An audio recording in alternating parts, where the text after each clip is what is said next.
And here we are again.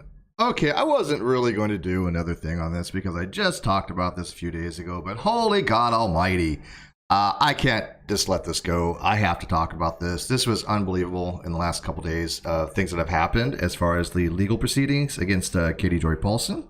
I am really wired on coffee right now, so hey, I'm going to power through this.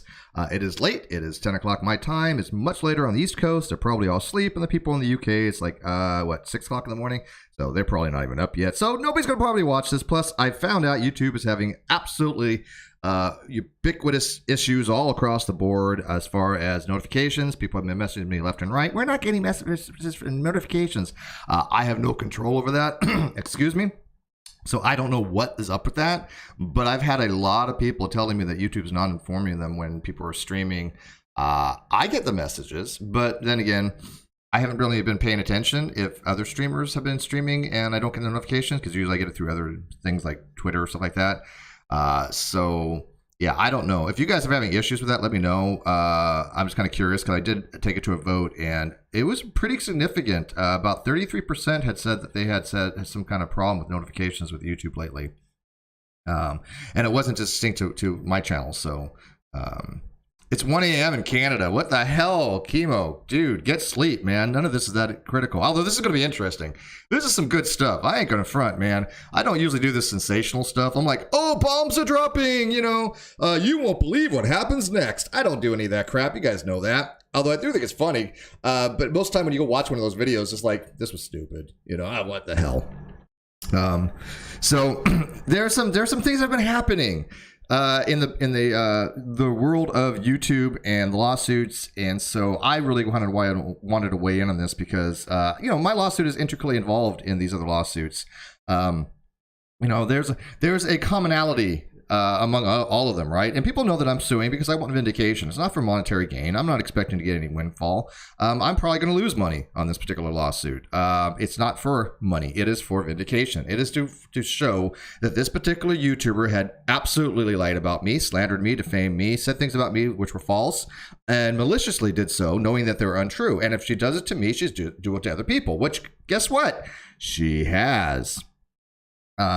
To give you guys a quick recap, Todd Westbrook sued her for defamation. The only reason that didn't come to fruition is because that she had filed in Washington State, and there was a jurisdiction issue, and she didn't decide to pursue it after that because she got what she wanted from Katie Joy, which was information on her business partner Swanson from Halo Beauty. I don't fault Todd Westbrook for that. Matter of fact, she probably made the right move. I think she did, unfortunately. For everybody else, because we would have liked to see that gone all the way, but she did what she had to do was best for her. But she did sue her for defamation, and I will tell you right now, it was not in any way, shape, or form did she drop that lawsuit was because of some countersuit that Katie Joy was in her head, thinking of filing. Todd Westbrook doesn't seem like to be the person to be intimidated by any of that nonsense, nor would any of such litigation been a concern to her because it's all frivolous on Katie Joy's end anyways. So Katie Joy did not win Todd Westbrook's case. That was complete nonsense. Again, my opinion. It was that Todd got what she wanted. She didn't want to have to refile for jurisdiction because what was to be the benefit?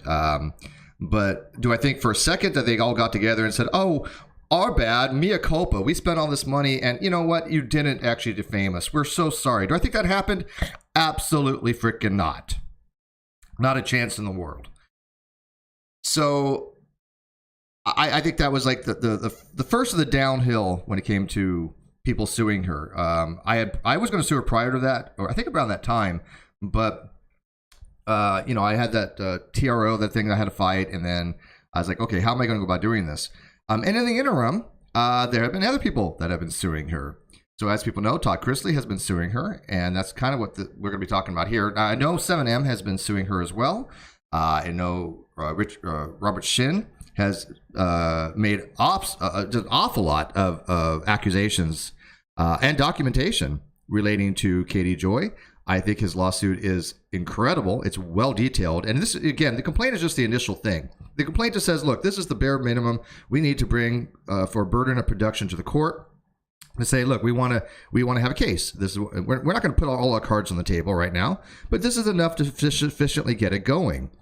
And I think he has exceptionally well done that. And I think he does have a case. And I know that just recently they added Miranda and her husband. I think his name is James, if I'm not mistaken, or Derek. Where's his name? But anyways, added them in the case. Derek James. That's his name, isn't it?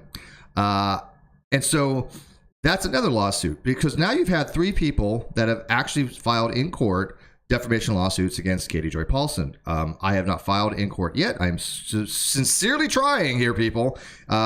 It is difficult, but I have served her, and for the same thing. She has lied about me, and she's lied about multiple other people, and people want justice, and that's what all this is about. I can guarantee it. Again, I have to state this is all personal opinion because it's subjective. It's no objective fact of the matter to be had here, but from what I understand, from what I see, what I read, from what I talk to individuals, I think that both, at least when it comes to myself and Todd Chrisley, it is personal. And I think what Robert is probably pretty personal as well, because it's affected his business. It's affected his production company. And I think it's probably personal with him, but maybe not to the extent that it was with myself and Todd, because, Todd's dealing with his daughters. And I'm dealing with myself. It can't get much more personal than that, right? So, Derek, is that his name? Is it Miranda and Derek? I think it was 2 R's, yeah. But anyway, so a couple new things have happened. One, Todd Chrisley's lawyer has filed a motion to compel discovery and written a correspondence letter to kind of back it up. And this is a very good letter. I was blown away that these guys are not messing around. And then Katie Joy's lawyer, who's defending her on my lawsuit as well, wrote I don't know what to make of it. I mean, he wrote a letter today to the court. And I would have been embarrassed to write something like this. It's just, I don't understand this type of legal strategy. It makes absolutely no sense to me, but I'm not a lawyer, right? So, if you want legal advice, go to Emily D. Baker. She's an actual lawyer. Which I know Katie Joy has been throwing so much shade towards lately, because she doesn't have a license to practice in Tennessee, but she does it in California. So what? She still has a license to practice. She still is a actual attorney. And when I've listened to her do legal analysis, it's good. It's good. I happen to admit, I happen to like her takes on things, even though, again, I'm not a lawyer, but I'm not ignorant when it comes to law. I don't think I'm like legally inept. I've been through 2.5-year lawsuit with Kyle, right? So I had to pick up a law. Plus, I took business law in college as well. So I at least have a basic understanding of legal stuff. But anyway, so let's kind of dive into this. Or do you guys want to do the other thing first? Do you want to do the 2 other lawsuits first? You guys tell me. Do you want to dive in this first and then talk about the 2 additional lawsuits that are pending? Because this has been now 4 lawsuits against her. 4. I don't know too many YouTubers that have 4 defamation lawsuits against them. So you guys tell me in the live chat. Plus, this is an open. I don't know who this person is. So you can come and join, but if I don't know who you are, I may or may not add you. But you're not going to be seen anyways. I'm not showing anything visible. Who's this? Oh, this is Rotfeast. I do know you. Hi. Can you hear me? Hello. Yeah, I can. Yeah, I know you. Yeah, I'm not really very informed on a lot of the details, but yeah, I know what it's like to be run through the system. It sucks. But even if you're like partially at fault, like it's very expensive. It is expensive, and it's hard to get justice, even if you're in the right. I mean, I know without absolutely zero reservation, I am thoroughly, absolutely, unequivocally, let me make sure people understand this. 100% am I sure that she defamed me, she lied about me, and that what she said about me was false. I know this for a fact. Why? Because I live this. I'm a first party to it. Is that your former co-host? No, not Kyle. Kyle lied too. Kyle absolutely lied. Kyle, that got brought out from court. Kyle had submitted false evidence to the court. Well, I heard about Kyle. Yes, back when I watched DP, like I heard about that. Yeah, Katie though had falsely accused me of fraud, medical fraud, Social Security fraud, disability fraud, and sexual harassment, and sending death threats. The problem with all that is that one, all the fraud stuff Kyle had admitted he made that up. He said that there was just no truth to that, and I have that in writing. I talked to Kyle on Facebook actually, right around the time you guys split up, because I didn't really know much, and they were always nice to me. But yeah, like when I looked into it, I was like, oh, okay, this guy's full of shit. Yeah. And how long have I been sounding the warning bell on that? I mean, I couldn't have made it any clearer. I actually showed, along with a few other people that did the research as well, as far as the PDFs and doing the Python. I learned Python pretty quick just to understand what was going on, to show that he had edits in the PDF that he had submitted to the court. So it was a fingerprint. It was a smoking gun. There was no way out of that. Plus, he had changed some of the address stuff, and the court had noted that as well. There was no way out of that. He was done. He was caught red-handed changing the pictures from Amazon. It seems like Kyle's caught up in like a lot of litigation himself. Like even like outside of what happened to your channel. Well, I don't know what's happening with this assault case yet. I have no ididea if that's still pending or not. I probably should check. There was something with that. I mean, it could be bullshit. It might be someone making a false assault claim against him, because that happens a lot. Well, he had a legit assault claim. I have the video. It's on my channel. The video actually shows him beating up his partner. So that was true. Some bodily harm. Oh yeah. It was simple assault, but I mean, he slapped him around quite a bit. That's actually on this channel, so that is true. But that's unfortunate. But I had told people quite some time that Kyle had been lying about people, and so from day one, I was hoping people just would believe it and then look at the evidence and come to a conclusion, and most of them did. But of course, you have these people that believe Kyle no matter what. They look like idiots because they are idiots. This is why I want nothing to do with those people. I never did. Really? I've never met anybody that's on his side. Oh yeah. Oh dude, are you kidding me? Are you kidding me? He still to this day has people that still will just genuflex to him and bow down to him and kiss his ass, thinking he's like the greatest thing since sliced bread. I swear to God, it's bizarre. But it is absolutely bizarre. He was nice. He was nice to me, but I've known a lot of people. Oh, sure, he's nice. Pretty. I've known a lot of people who have done pretty bad things who, like, to this day would be nice to me, but like it doesn't change what they did. Oh no! Look, Kyle could be charming. Kyle could be beguiling. Look, that's one of his skill sets. But he's also, a raging lunatic, psychopath. I mean, he's a narcissist, and he's a drug addict. I mean, he's in my opinion. Well, actually, okay, let me rephrase that because he wants to sue me. There has been, according to Ben, I was going to say, according to Ben and other people. Well, I mean, he was busted for cocaine, so at one time he was probably a drug addict. I mean, but other people have said that, of course, he's been on other things. But yeah, so when it came to Katie Joy, who was also co-host, mostly Kyle's co-host, I've only had her on the channel 3 times, and I know exactly. Oh, and by the way, I'm assuming those are things that he publicly said, so we can cover your ass. Yes. He has well admitted that he has broken into a church and had been busted for cocaine possession. Those are. Well, he told me that prior, actually. So, I mean, I was well aware of that. He didn't hide that from me, which is really surprising because, I thought the guy was going to be pretty honest because, he was upfront with everything. And all of a sudden, he got a hold of what I believe to be a very dishonest lawyer on YouTube. And I believe they got together and formulated this plan to try to commit fraud in the court. People can kind of guess who I'm talking about, but yeah, I mean that's my opinion. I'm not going to state who that I think it was at the moment because I am. Well, I'm gonna be honest right now and say that I don't suggest that people do uppers if they don't need them. If you're just self-medicating for whatever reason, but if you do Adderall.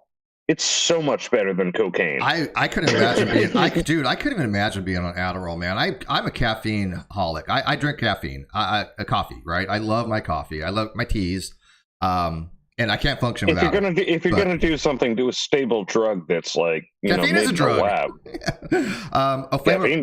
Caffeine is a drug, but I mean, if you're gonna do like that level of upper, don't do cocaine. Yeah, you don't I know would what's kill in myself. There. Yeah, cocaine would kill me. To the audience, do not do cocaine. Yeah, that's good advice. They tied like fentanyl into it. Like that's happened around. Like I live right next to the ghetto.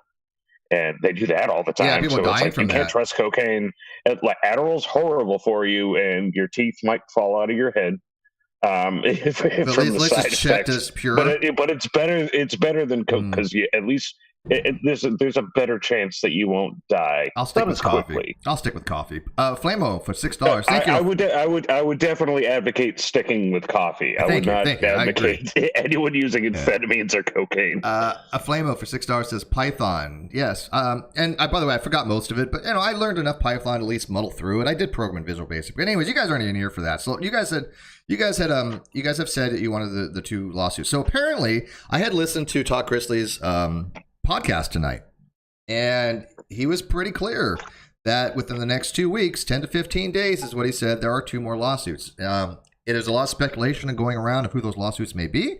I was speculating myself. I was asking a bunch of people. There was a person, I don't remember who it was, on.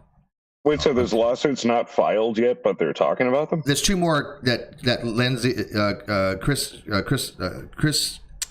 Chrisley was talking about, that there might be two more, and somebody had actually said on Twitter that they think it could be Lindsay and Chase. I'm pretty sure your attorney would advise you not to say anything online about future lawsuits. Well, actually, my attorney knows exactly what I talk about. But I mean, again, this is what he said in his podcast. I'm just commentating on what he said in his podcast, right? And then somebody on Twitter had suggested it might be then, and then other people said it might be. Who's the other person they brought up? One of the Duggars. See, I don't follow the Duggars. I don't follow the Duggars at all. Jill, what is her name? I've never heard of them. Jill Duggar or something like that. I've sent tweets to them, but I've never watched the Duggars, so there's a possibility it could be them. So there's only a handful of possibilities I think it could be, right? It could be one of the Duggars, Clark Swanson, possibly. It could be Lindsay and Chase. Those are pretty much the top probabilities. And then I was thinking about it, and I was like, okay, it would make sense only that from what he had said tonight that she was causing emotional damage, that it could be somebody related to Todd Chrisley. That the fact that he was talking about there being emotionally damaged because. Okay, so let's dive into this, and then you guys can kind of determine what you guys think. But Swanson would be hilarious. Because this is a revolving door. Yeah. People I don't know, so the audience knows the names. I mean, like I said, I do think that if I had to put like $1 on it, it would probably be Lindsay and Chase. But I'm not going to bet more than that. I don't think it's Clark Swanson. I don't think he has an interest enough to do it. At least right now, I don't know what would be the benefit for Clark Swanson. You know what? I think Jim Jules is doing it. Jim Jules, are you suing? You should sue her. Just why not? That's one of my mods. I'm just kidding. All right, so here we go. So this was a motion. Minecraft. I don't know if you can see the outside if you're watching the video, but I'm showing the motion. This was a plaintiff's motion plaintiff's notice of motion and motion to compel discovery. So let me kind of just tell you the background on this. What happened was that there was supposedly a sex tape that Katie Joy was saying that Todd Chrisley had used to blackmail one of his daughters, and that she had gotten this information from somebody that worked on the show, Todd Chrisley. Chrisley Knows Best. He then had told her, who is this person that you're talking to? Way back when they sent letters to her and finally decided to sue her and said, look, if you have somebody who you've talked to that is involved with the show, we want to know who they are. And if not, you've then you've had a liability here because you've said things that were blatantly not true. I believe that they're blatantly not true, and in which case she's kind of SOL either way. And so they asked for this information in a limited discovery thing because they haven't got a full discovery plan set out yet, from what I understand. They failed to provide this information. Matter of fact, Graham missed a filing, which is her lawyer. So now they're saying, hey, look, you missed a filing. You didn't give us the information we want. We want a ruling on this. We want a motion to say you are compelled to give us this discovery information by the rules of the court. Too Long Didn't Read, they come back and say, oh, look, we don't really care about the rules of the court. We think that there's going to be, a major bomb dropping on Todd Chrisley's other legal cases, and therefore we just want to wait. It doesn't work like that from what I understand. Again, I'm not a lawyer. If you want legal advice, go watch Emily D. Baker. I'm sure she's going to go over this in much greater legal, but from somebody who's actually involved with a lawsuit with this person, this to me is just mind-blowing to me. It's just icing on the cake to show how manipulative they are in these legal things to avoid even doing the rules of the court, because they think for some reason they could just say, oh, no, we don't have to provide that. So this is a notice of motion. It says, please take notice that the plaintiff will move for the court for an order granting his motion to compel discovery on July 20th, 2022 at 1:30 p.m. before the Honorable Catherine McPherson, unless it can be resolved by an informal conference pursuant to Minnesota rules of general practice. Basically, what I understand, this is basically saying, hey, look, either we're going to have a ruling on this, that you have to give us the name of the person that you supposedly talked to. I'll go on record right now. I do not think that she talked to anybody. And if I'm wrong on that, I'll happily apologize. I'll be like, hey, you know what? Yeah, okay. But when you're so dishonest, you don't know fact from fiction with some of these people, right? So do I think she talked to somebody? No. If she did, then there's clearly problems, because she had told the court that she had talked to somebody, but she doesn't know who they are, doesn't know their name.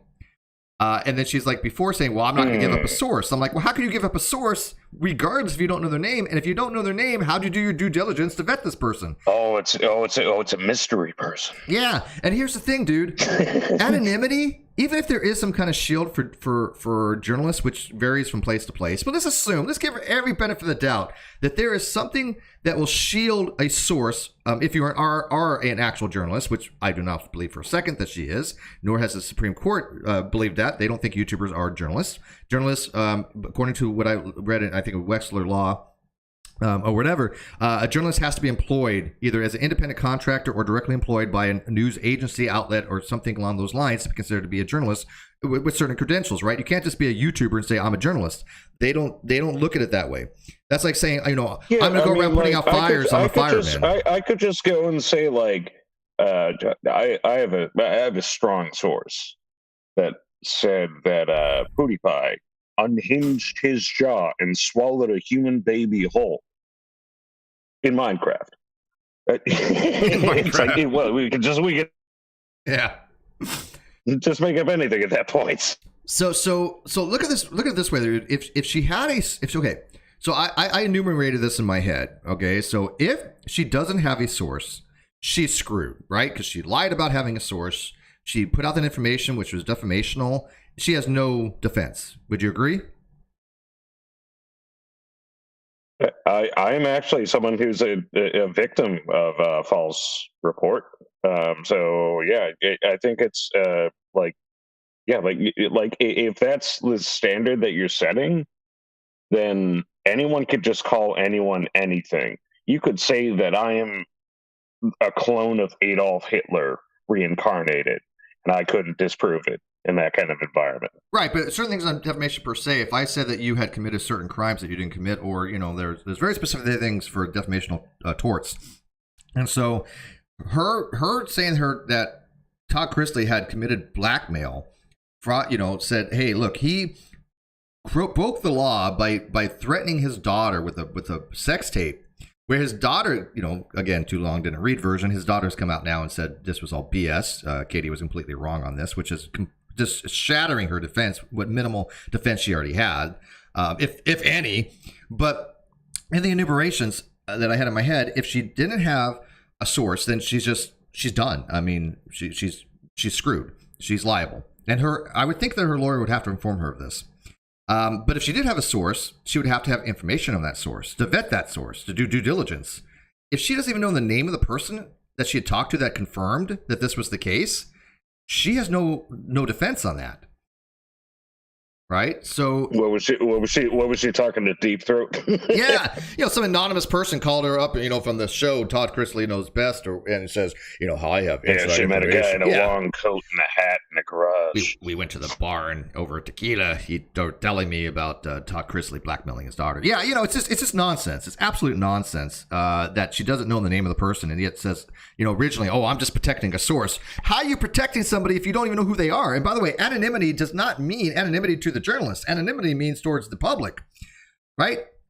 I'm not really familiar with all the people involved with this at this point, but so I can understand. That's good. At least dishonesty with the courts for me is something that is really upsetting, because I know a lot of people who have legitimate court cases that get hung up because of bullshit cases that get in the way that cost the state a lot of money. Absolutely. And that's the most offensive part to me, because it, like I said, like I had a false assault charge against me.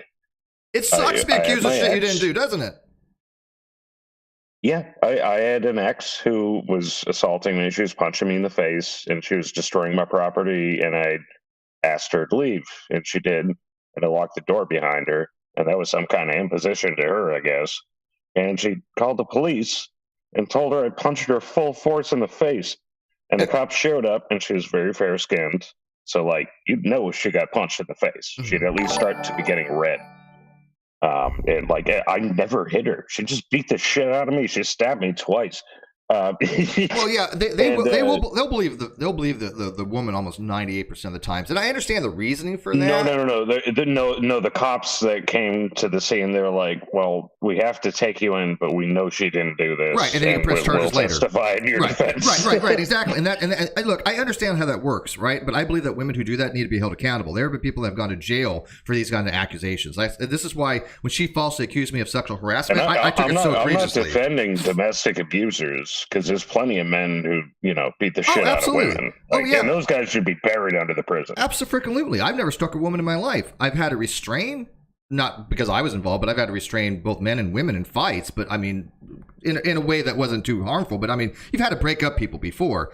But yeah, you grab the wrists, or like if you're big enough, you just like kind of hug them. Yeah, that's what I did. Yeah, you put them in a little more. That's what most guys do. Yeah, you put them in a submission type thing. That's not too painful or anything, but it just prevents them from harming anybody, right? You don't need to provide that much force. If a guy, I admit there's a gender thing there. I'm not above that. I'm not going to go hard. If a woman and a man are fighting, you're probably going to need more force with a man than you would a woman. It's just the way it is. I've had immense restraint to get stabbed.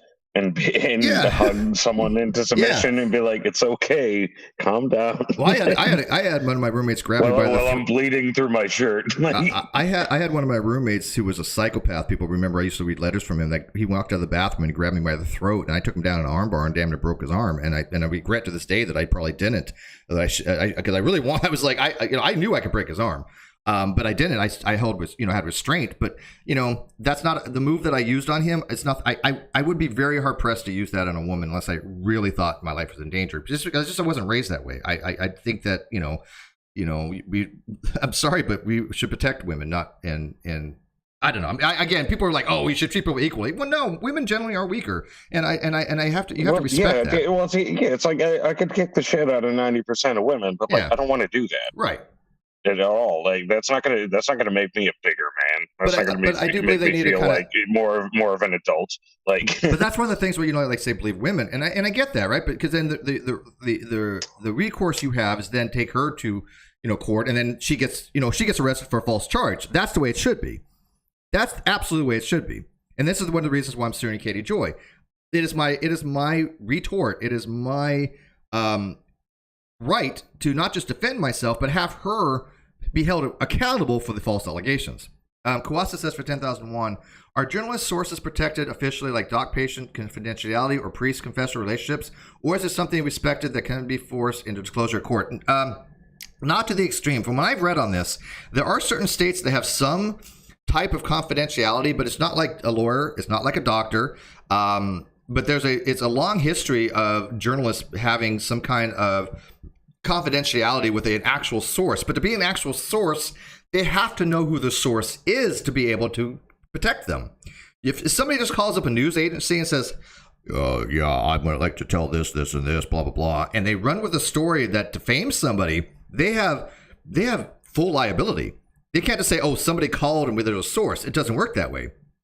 Right. So and by the way, this is why people actually go to journalist school. Right. This is why people actually learn about these topics in order to not get into these types of situations. Right. No, you don't need that. When it comes to conspiracies, just listen to someone's crazy aunt on Facebook. Exactly. If you're a YouTuber, you're now an expert on every single topic out there, apparently. So the motion says, plaintiff's motion is pursuant to Minnesota's rule, Civil Procedures 37.01. The basis for this motion is the defendants have rendered an incomplete response to the plaintiff's interrogatory and failed to timely produce relevant and responsive documents. Ergo, hey, we asked you for stuff, you didn't provide it to us. Plaintiffs thus have a cause to move the court for an order compelling defendants to supplement their interrogatory responses and complete their outstanding and overdue responses, because he was late in his filing, from what I understand, to the plaintiff's request for production. Again, burden, burden of production is basically, do you have enough to make a case? I'm asking for something, you need to produce something. So a production is show us what you've got. Show us. We're asking for. And by the way, even in discovery, it's not show universal. Show me what you got. You incited the meme. Yeah, show me what you got legally.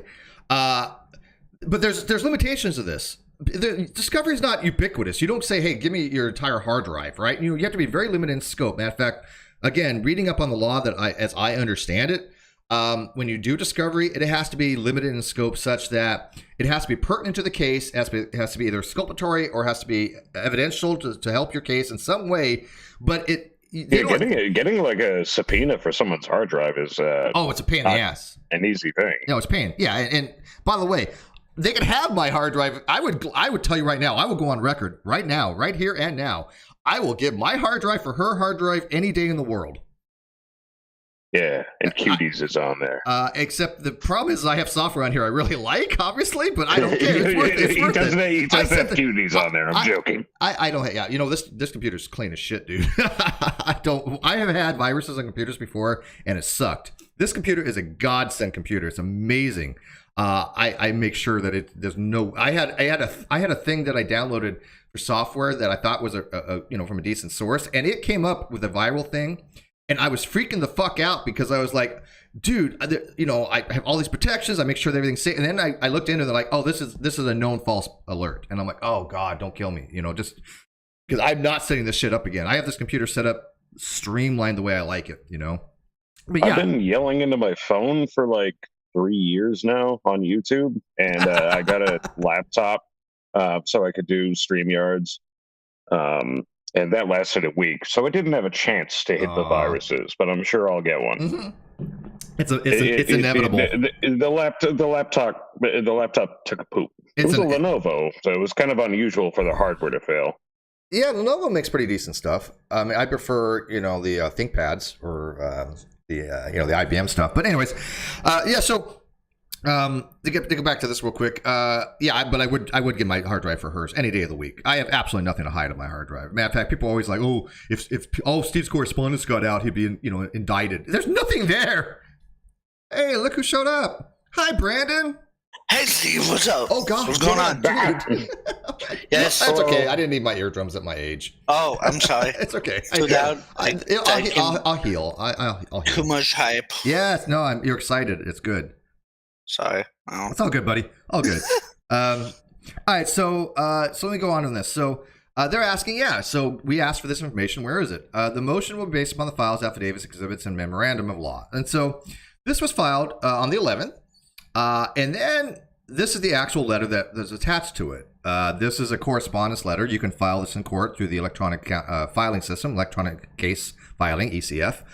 This is how, Kyle basically did his letter to the court in our case, which kind of damned him because the letter that he wrote screwed him because he had said things that were without legal counsel that basically bit him in the ass. And when he tried to lie to the court, things came back to bite him. But in this particular case, this is written by attorneys that know what they're doing. I really liked this letter. I thought this was freaking just bazooka, bombs dropping, as they say. I'm not good at this sensationalizing stuff. Brandon, can you do a bomb dropping sound? Bazooka. I'm trying to find the better. Yeah, there we go. Boom. Yeah. There you go. I suck at sound effects, but I thought this was really well written. So, anyways, so this was filed again along with that, as to I guess reasons to why. To give really good detail as to why they want this motion to compel, because they've asked for evidence.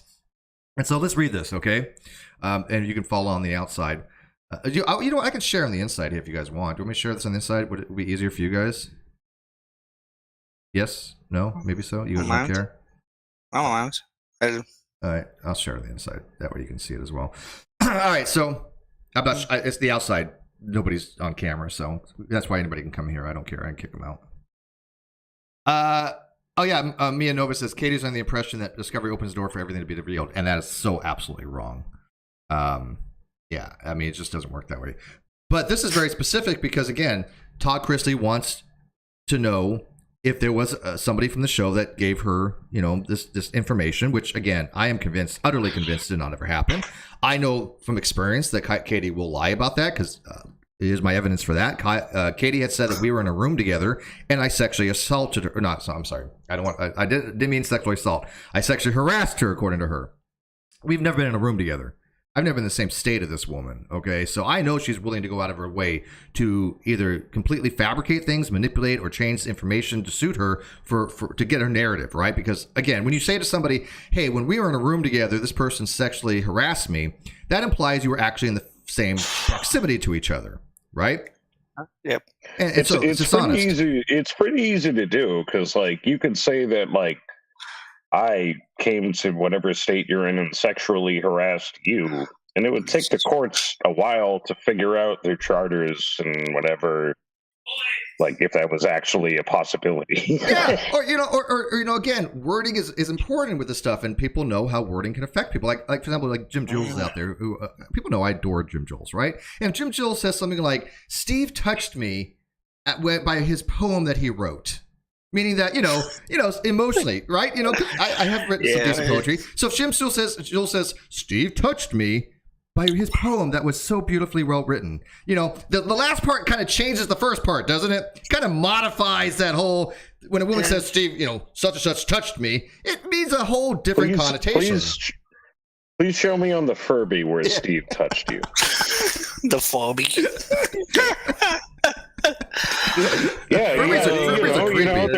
The standard courtroom Furby. Yes, Furbies are creepy, man. Furbies are creepy. So just show me on the Furby. I think Furby has parts I don't have, or vice versa. I don't know, but so anyway, so this is to the judge. It says plaintiff Michael Todd Chrisley writes, pursuant to Minnesota Rule of the General Practice 115.04D, to seek an expedited informal conference related to the two discovery disputes, namely defendants Catherine Mansky Paulson and Without a Crystal Ball LLC, because I think he's suing both, right?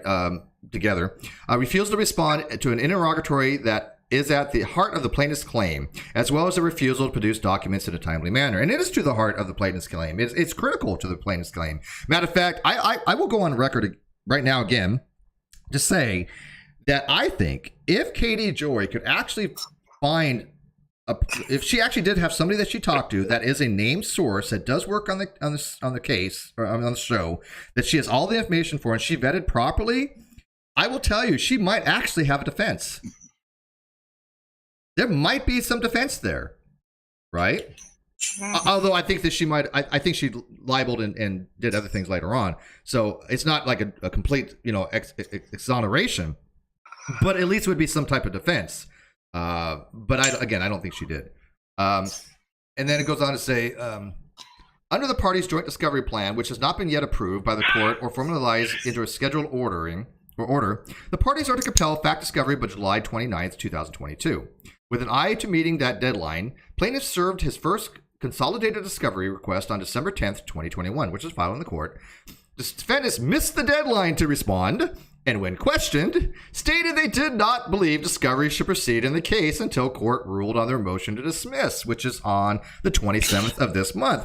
Again, I'm not a legal expert. I don't claim to be. Don't come to me for legal advice. But I give my opinion as a complete layperson who's been following along. It doesn't seem to work that way. No, it doesn't. Right. Brandon, do you think that I can just say, hey, look, we don't want to follow the rules of the court. We're just going to wait until, because it's going to be dismissed anyway. So why bother with any of this nonsense? It's going to be dismissed. So who the hell cares? No, it doesn't work that way.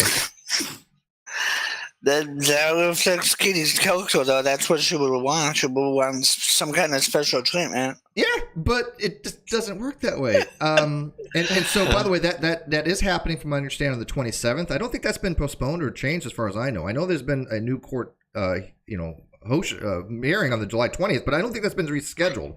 Somebody had been saying that they had been scheduled, and I'm like, I don't think it's a rescheduling, but I could be wrong on that. But I nothing has changed as far as the 427 hearing, which is a hearing on the order to dismiss that Katie has. And I've read the order to dismiss, and I think it's without merit. But again, I'm not a legal person.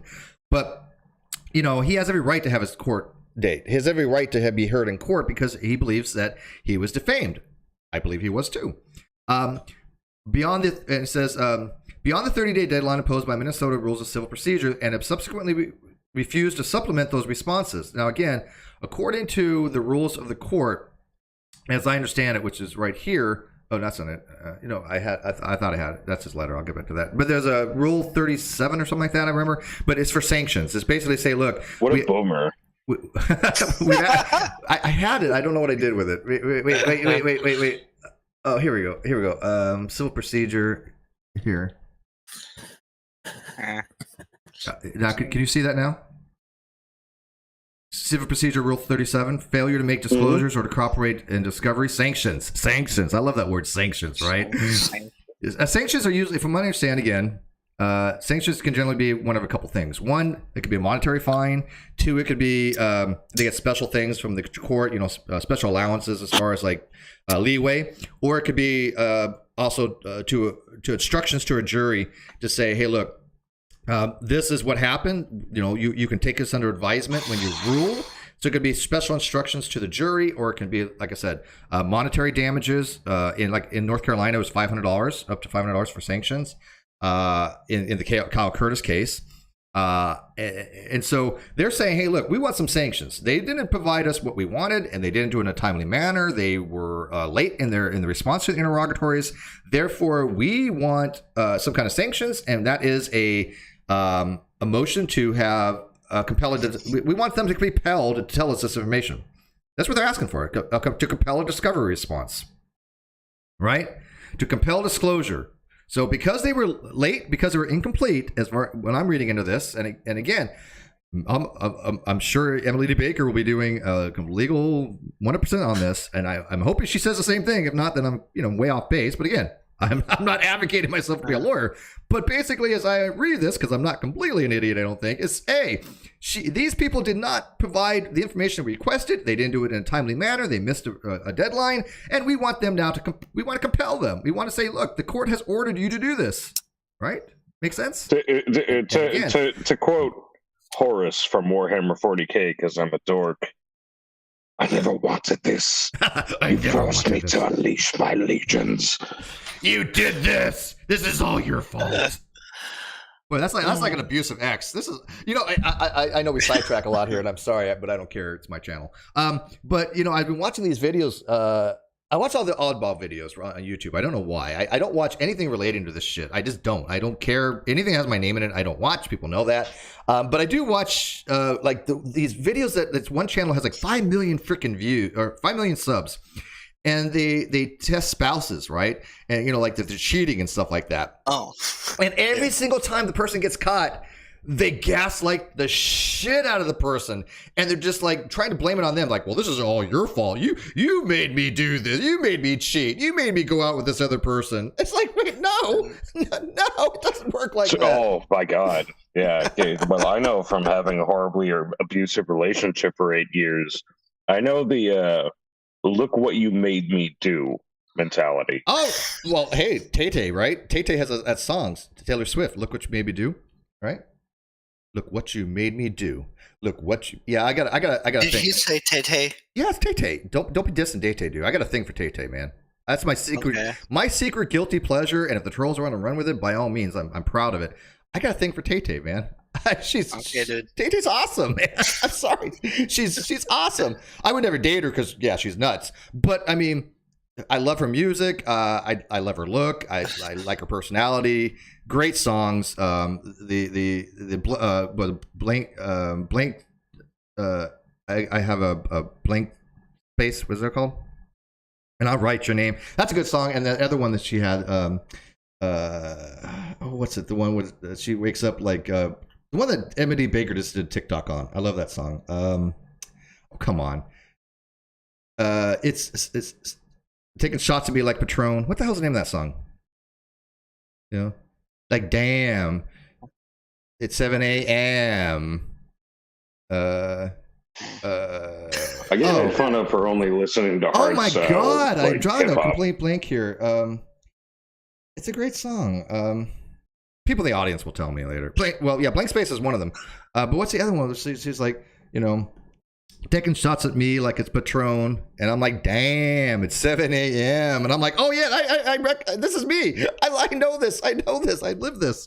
You know. But the people in my audience will tell me, you need to calm down. That's what it is, isn't it? You need to calm down. You need to calm down. Anyways, yeah, this is a late night stream. This is what we do. We go all over the place. So, like, subscribe, or don't. Under the parties' joint discovery plan, which has not been approved by the court. But court to formalize into a scheduling order, the parties are to complete a fact discovery by July 29 with an eye-to-eye meeting. That deadline. Plaintiff served. Oh no, wait, I already read that. Where am I at here? That's the way I'm at. With an eye-to-eye to meet that deadline, plaintiff served his first consolidated discovery request on December 10, 2021. Discoverers missed the deadline to respond and went, I already read that, didn't I? Where am I at here? We got sidetracked and I got lost. Here we go. Beyond the 30-day deadline imposed by the Minnesota Rules of the Court Civil Procedure, and have subsequently refused to supplement those responses in the 3 months since then, defendants have produced only a small number of documents, most of which are images and publicly available materials, and some of which are not clearly responsive to any of the plaintiff's discovery requests. That to me, and again, and I'm telling you right now that I have a feeling that any legal expert is going to say the same thing. They're basically saying this is all we've got. This is it. Because when Katie files this stuff, she has absolutely nothing. She reads into things that are just not there. In her mind, read things that don't read the way they are to anybody else. She'll try to twist it. And I used to believe that she did this mainly on purpose, but I'm kind of changing my position to think that this is actually how she reads things. And in her mind, it translates different than it does to everybody else. She reads things that are just not there. Now, do I think that she still manipulates things? Yes, absolutely. But for some reason, if you and I were to read something and her to read something, her interpretation would be completely different from reality. Yeah. Because I don't think she has a skill set to manipulate as well as she does, even though I think it's a learned behavior. I think it's actually her just not processing sensory data properly. Can it be both? Jim Joel says we're never taking you to karaoke. Oh, you hater. You hater. Can be both. I'm gonna learn that song and I'm gonna sing it for you, Jim Jules. Yeah, I can sing Elvis. I can do that. Can you sing Tay Tay? Yeah, sing some Tay Tay. Yeah. Like damn, it's 7 a.m. I don't think I can do that. Okay. I can sing Red Hot Chili Peppers and I can sing Elvis. I'm superficial. Do you look like Tay Tay? Because that's all that really matters. I look like Potsy. That's hilarious. I just realized that I'm covering up the live chat. Let me move that over there for you guys. Sorry about that. Why'd you guys tell me that I'm covering up the live chat here? My layout. Taylor Swift needs a restraining order. My layout sucks. Sorry, guys. I don't care. These late night streams. I don't give a flying crap about. I didn't even make a thumb or anything. It's just me streaming. I don't give a fuck about nothing no more. Yeah. But wow, you guys are like hating on my singing. That's fine. I know I can't sing. Look, I admit this. But if we're going karaoke, Jim Jules, and we're drinking, you'll listen to it and you'll like it. Okay? Is that forceful enough? Am I telling a woman what to do? You will like my singing, damn it. I don't know if I want to see that. Nobody does. Nobody does. Nobody does, dude. No, I get it. That's okay. I'm not hurt by it. I'm really not. I want to see you sing Phil Collins. There was something. Oh wait, from Genesis? You want like old Genesis stuff, or in the old tonight? Yeah. Something like that. Yeah, exactly. I'm trying to blank on this stuff. Yeah. I am not censoring you. Jeez, Louise. Defendant's failure to fulfill and timely respond to plaintiff's discovery may require plaintiff's filing of a motion to compel, which they did. However, the first available date on which the motion may be heard to the court is July 20th, 2022, which is 1 week prior to the proposed close of fact discovery. Proposed close of fact discovery. Now, I think this might be something just based on a procedural thing. This is probably procedural, that this is how many days it takes. This is what they're allowed. When you actually are doing this in the court, they have to go by certain procedure. You have 30 days to do this. You have so many days to do this. And so the first available date would be July 20th by rules of procedure, if I had to guess. But that's so close to the fact discovery date, right? So they're asking, we want a motion to compel, but it's so close to the fact discovery date. So we want the court to intervene. Is where I'm reading this. Sounds to me. Yeah. Audience, what do you guys think? Are you guys reading this the same way? Accordingly, plaintiff requests for the court schedule an informal telephone conference at its earliest convenience and set a briefing schedule to resolve these discovery issues, which are set forth in more detail below. Now, again, this seems to me like a sanction thing of some kind. I really wish I had an attorney to bring on the show. Unfortunately, my friend OPT lawyer is no longer with us, and he would have been great for this. And it kills me because OPT lawyer was an amazing guy. But I don't have a legal analyst list right now to really discuss this. But the way I'm again looking at it, they're saying, hey, they did not do what they were supposed to do. We have a motion to compel on the table, but we would like, as maybe a sanction or something like that, to say, look, can we get an informal conference call on this to maybe try to resolve this, where we don't have to wait for the motion to come to fruition and be ruled upon? We'd rather have it now because it's so close to the end of the close of the fact discovery time period that we don't want to wait till last minute.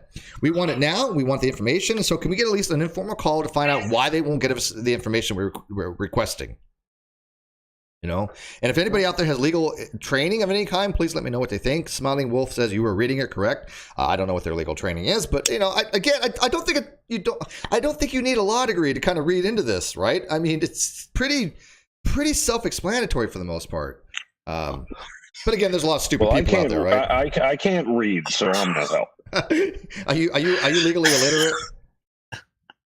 We're just functionally illiterate.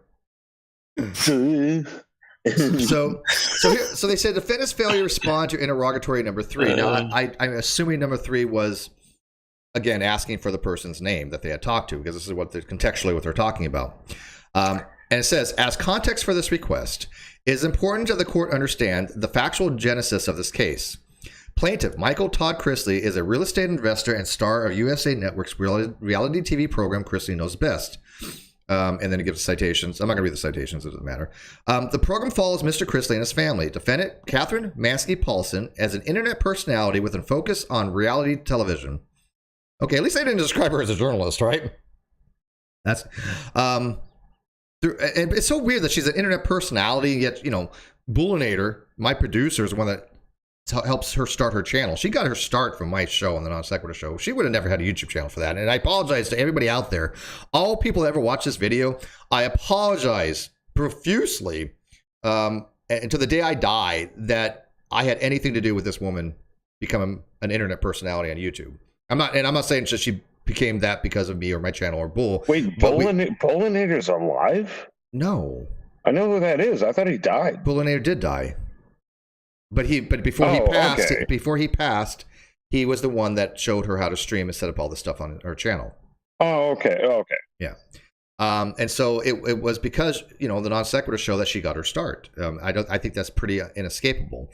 So I'm happy to be, even though I'm not legally or morally culpable for that, I still feel somewhat, obligated to apologize to people because, God, what the hell did we unleash? But I tried to warn people. They didn't listen. Well, whatever.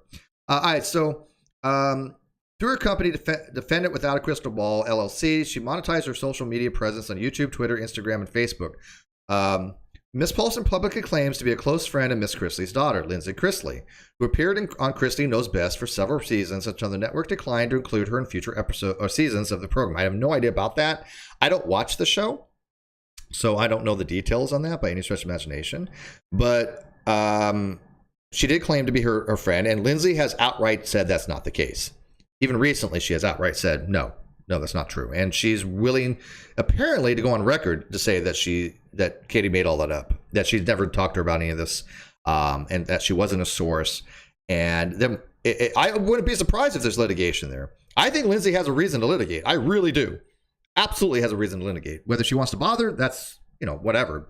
But I think that because she had put out that she was friends with Lindsay, that she got, Lindsay as a source, that she had, all this proprietary information about Todd and the sex tape, Lindsay says that's not true. And that's pretty damning. So she says, at that point, Lindsay Chrisley became estranged from her father and the rest of the family and lashed out at them in the media. That part is, from what I understand, true too. Lindsay had said that she really didn't want to have much to do with her dad. And she thought her dad and I think her brother were involved in somehow with this blackmailing of her and the sex tape that may or may not exist. But they had no involvement whatsoever that came out. Lindsay just even said, nope, I was wrong about that, she said, basically. And they weren't involved in that. And she seems to be contrite and apologetic. And listening to the podcast tonight, Todd seemed to be willing to accept that. And that's really magnanimous of him. I know there's no way you can listen to Todd Chrisley's podcast and not hear in his voice how much he cares about his family. It's so evident that he loves his family and he puts them first and foremost. And you got to appreciate that. And that's why this is so personal with him, because she messed with his family. If it was just a business type thing, I don't think he'd been that vindictive at all. I'm sure he could be ruthless. He's a real estate investor. I'm sure that comes along with the territory. But when you mess with somebody who's ruthless and you mess with their family, you done fucked up. So yeah. Then it says Lindsay Chrisley appeared on the daytime talk show Dr. Phil on October 17th, 2019. She recounted a meeting with Mr. Chrisley, during which Mr. Chrisley allegedly told her that Chase Chrisley, her half-brother, had obtained a sex tape featuring her and a man other than her husband for $5,000.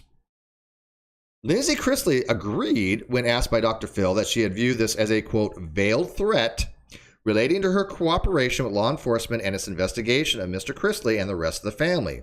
This accounting for the meeting was inaccurate, as there is no such threat. And this is critical because this is one of Katie Joy's defenses. Oh, that she got it from the Dr. Phil show. No. She ran with information that she did not verify or anything like that. And she had actually claimed that, from what I understand, that she had talked to Chrisley's daughter, that they were friends, and that Lindsay Chrisley has asked her to stop. This is on Twitter, her asking her to stop talking about this and stop saying, as recently, it's just the other day, saying there's a lot more to this. There has been, a lot of knowledge that's not made public. Katie Joy isn't correct in any of it, and she needs to stop. And I wouldn't be surprised if she doesn't sue, she at least should send a cease and desist. But I think she should do both. But whatever. But yeah, I mean, she can't just say, oh, well, it's not Dr. Phil's show. No. She went way beyond that. Way beyond that. Oh, I'm sorry, Broadfish. Okay, sorry about that, buddy. I didn't see it pop back in. No, it's just StreamYard's error. Gotcha. And so, this is why they're saying, hey, look, you can't use Dr. Phil as an excuse because, you're running with more than information that you're saying things that are just not true. Ms. Paulson spent 2 years following this interview, spreading, embroidering, and expanding upon the defamation of falsehood that Mr. Chrisley attempted to extort his daughter by threatening to release a sex tape featuring her if she refused to lie to the authorities investigating the Chrisley family. That is damning as hell, because people may or not know Todd Chrisley has some other pending litigation with the IRS, if I'm not mistaken. But as far as taxes, but I think most things have been dropped. I think there's only one thing that they're still looking into, but I think it's a big nothing burger. But she's trying to say, oh, Mr. Chrisley told his daughters to lie to the authority or he was going to release a sex tape that I guess her half-brother got a hold of for $5,000. I absolutely believe that whole story is bullshit. Personally, I think it's absolutely bullshit. None of that happened, in my opinion. And Todd's basically saying this did not happen. This was absolutely false. And you claiming that I was threatening to do this is defamatory, which it is. And I can see Katie doing this. Absolutely. She did it to me. She did it to Toddy Westbrook. She's done it to Robert Shin guy. She puts out information that we know is false. Oh, here's something that it was kind of an embarrassing moment for me. So there's someone like I got in a whole lot of shit on YouTube for joking about sharing like sex videos and sex pictures about somebody, and I was like, ha ha ha, like I never did ever, but like I joked about it, like and like that quote was brought up where they were like, you were threatening to share her sex stuff. And I was like, well, you left out the part that I said after where I was like, I would never do that because she already did that herself. Yeah, but you gotta be real careful. You say, look, I would never release something, but if you made, blah blah blah. People know that I don't release shit. This is a well-established thing with me. My DMs are sacred. I never have. That was the joke. That was what was funny to me, because it's like, spread it around yourself. It would be redundant. You get that, right? Even if you're trying to be like mean and like doing illegal stuff, it would be redundant. It's already out there. But that was the joke. Yeah, I do understand that. But when they're looking at it, is they're like, look, this person is capable of doing this. They're trying to slander you when it says, oh, this was not just a joke. This was, an implied threat. No, but this related to there's a dedicated face group against me and a bunch of my friends. Welcome to the rest of us. Yeah. Yeah. But this was, I think, a little bit different. This is her actually saying that her father was threatening his daughter, lie to the authorities, or I release this, which I couldn't imagine Todd Chrisley doing it at all. I'm certainly not going to say Todd Chrisley is a saint. He's a real estate agent. They can be pretty, like I said, ruthless. And, he's Todd Chrisley. He didn't get to where he was at without having, the ability to be ruthless. They're going to be a shark. That doesn't mean he's shady, right? Being a shark doesn't mean you're shady. And it certainly doesn't mean that you're going to ask somebody to lie to you. And if they don't, you're going to threaten them with something. That I would need so much evidence on that, right? But here's the facts: there wasn't any evidence. This is the problem. What evidence does she have that this is the case? All she has said for evidence so far is that she had talked to somebody that was supposedly involved with the show that she doesn't even know their name. Yeah, she talked to Deep Throat in the garage. Yeah, and somebody has said, Smiling Wolf said, Lindsay already verified publicly it never happened, and she made a mistake to her dad and brother. Yeah, I read that. Matter of fact, that's what Todd Chrisley talked about on his podcast tonight. I think he was very thrilled to be vindicated and to hear that his daughter recognizes this now. Because look, I know that feeling. I heard it in his voice. There are people that I care about to this day that I'll never speak to ever again, that I wish I could be vindicated with, but I know it will never happen because the damage is just too far done, right? Yeah. And it sucks because they have a false impression. That they believe something that is not the case, but there's no matter what you do, you're fucked. It's just situational. I mean, we've all been through those things. A lot of times it happens with the family as well. I'm a little too forgiving with that kind of stuff. I am to an extent. I'll let people in where like I'll realize later I probably shouldn't have, but like I can't help it. But there's a difference. Look, if somebody came to me, right, and they said, and it's in minor cases this happened, but never in a big case where I know it's just too far gone. But if somebody came to me and said, "Hey, look, Steve, I really had a misconception. I was told misinformation. I believed it. I was so sorry. Blah blah blah." And really, I felt like they had some contrition, even if they went after me so hard where it affected me mentally, and things of that nature. I would at least be a little bit more understanding, and I'd be like, I don't know if I would accept their apology per se, but it would at least give both of us a little more peace because that person was believing shit that I know wasn't right, and so that they can do that. But I can't go to other people and say, look, you believe things about me that aren't true, because it would be harassment at that point on certain things. And so I cannot do that when, and this is over a period of, our entire lives, I'm sure you have ex-girlfriends and people in your family either. Like I can't go to certain people in my family because I don't want nothing to do with them, but it's because that they have issues, the way they treat other people. I don't have any respect for that. Right. But Everybody has that person in their family. Everybody has one person in their family that they just don't think is a good person, right? I don't think any family is perfect. Yeah. And so I can't come to them and say that. But I have a lot of mental illness in my family, so that's something I'm pretty used to, especially from like I have a cousin who's like extremely schizoaffective. Oh, real? Yeah, So, I don't have schizophrenia in my family. Depression, yeah. She but loves not me. She loves me. She helped raise me. And I know that I can't answer the phone when she calls. Yeah, well, same because thing.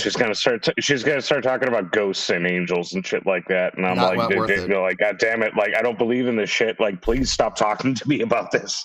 Yep, no, I get it. But like, I still love them. You know, it's just like, but like, I know I can't really have contact because I'm just gonna get angry. It's situational, right? I mean, even if it wasn't the case where somebody had done something like wrong, like the one of my family members, I think they did something wrong. But let's say that they didn't. Let's say it was a complete misunderstanding. It's too far gone in certain cases. But anyways, not to dive into that kind of stuff, but it's all when it comes to this kind of family stuff, it's complicated. So I can understand his situation with his daughter. I really feel for him. But when he got vindicated like this, and she said, "Look, I was wrong about this," you could hear him just be very grateful for that, and I think that's awesome. It's not often somebody gets that kind of complete vindication.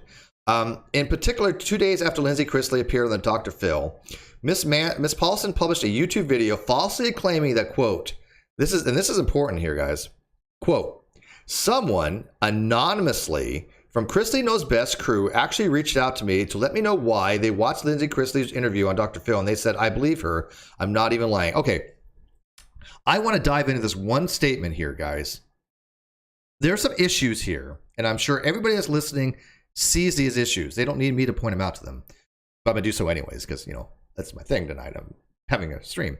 One, someone anonymously, in other words, she did not get the information from this person. And assume this actually happened, right? Because again, I don't think for a second this happened. I believe that it did not happen. I believe it's complete BS. But let's assume, just for the sake of arguendo, that somebody called her up anonymously, meaning, hey, I'm not going to tell you who I am, but I'm going to give you some information, which, by the way, can happen. The problem is you can't act upon that. I hear things all the time. People tell me a lot of stuff, right? I know a lot of things about a lot of different things because I don't spread, information around that people ask me not to. People know I compartmentalize them, and I don't share DMs, so they trust me a little bit more than they do most people on that. But if somebody says, hey, look, this person, blah, blah, blah, and it's to this extent, I'm going to have more detail than that, okay? Anonymous doesn't cut it. I want to know who the hell you are and how you got this information if it's something to this level, especially when she's putting it out there. So for her not to do her due diligence to find out who this person was, if this just happened, is malicious. It is lacking her due diligence to find this information out, and there's no defense on that. We can't just say some dude called me up and says I believe them. Because anonymity goes to the public, not to the journalist. Journalists can say, yes, I have my source. I got information and I did my due diligence and vetted them. But I'm going to keep them anonymous. But she's saying here, correct me if I'm wrong, that this person called being anonymous and did not want to give their information out. Correct? Is that how I'm reading this? Yeah. I mean, a lot of the time when I hear that, I just kind of assume it's the person claiming that's pretending to be the anonymous. Yeah, but read this. I'm not saying that's the case, but I mean, like, a lot of the time that's what's happened. But it says someone anonymously, not someone who will be. See, there's a difference. If somebody says somebody called from the show who wishes to remain anonymous, that's different. That's different than saying someone anonymously, meaning I don't have no idea who the hell they are, from the Chrisley Knows Best show crew actually reached out to me and let me know they watched Lindsay Chrisley's interview on Dr. Phil, and they said, quote, I believe her. Well, so what? So what? That's not evidence of anything. If this person said, hey, I have evidence, I have a recording of Todd Chrisley threatening his daughter with this tape, that's an entirely different story. Entirely different story. But of course, no such recording exists. But for her to say, yeah, some rando called me up and said they believe her or this, that's not evidence of anything. But she will run with this kind of stuff. And by the way, this is exactly what she did to me when it came to, and not just me, but to Aaron and to Tina as well, that she had said, oh, such and such person came to me, said Steve was threatening him in DMs. I verified it with Steve's DMs, and it was him. And Waxy, True Ball of Wax, and Kate Baxter were like, oh yeah, it was Steve. Steve did all this stuff. Come to find out, that was complete bullshit. She didn't verify a goddamn thing. Well, one, I know for a fact because I never sent any DMs to this person. And two, she even was talking to this person saying that she didn't actually see that there was any DMs. It was just, oh yeah, Steve has this account. Well, yeah, so what? I have an account, but doesn't mean I sent anything from that account. In fact, the account that they showed, I've never even sent anybody a DM on that account. But sure, it's my account, sure. Yeah, never denied that. Whatever, it has my name in it, but whatever. I'm gonna send people my dick in a bunch of DMs right now through Discord. Don't go there because I mean there people like freaking. Man. How do you think people are like? No, I'm proud of myself that I'm not that kind of guy. I never have a lot of trouble. I know people who have a lot of trouble controlling themselves in that way. I've never sent a pic, solicited or unsolicited. No pics at me out there. Yeah, I've had people beg and stuff like that. No, I'm just kidding. No. Only Polaroids through mail. I'm just trying to break it up with a little. Oh yeah, and this person said, Smiling Wolf said, like, I'm not even lying.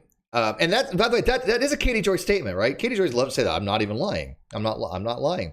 Why would an anonymous person call up and say, hey, I watched the Lindsay Chrisley interview on Dr. Phil. That's a Trumpism.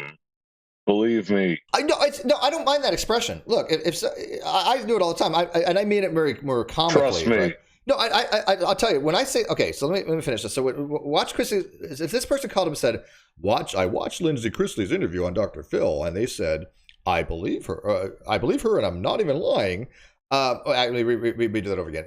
Say I called you up, right? And I said, hey, Rot, you don't know who I am. I'm anonymous, but I'm a crew member on the show Chrisley Knows Best. And I watched Lindsay Chrisley's interview on Dr. Phil, and I totally believe her. I'm not even lying. It doesn't make any sense, right? So when I say I'm not even lying, it's comical. It's like something so bizarre that you would think that it's just not true. But you're like, dude, I'm not even lying. I get being satirical. Yeah, that's how I use that. Expression. It's like people misusing literally.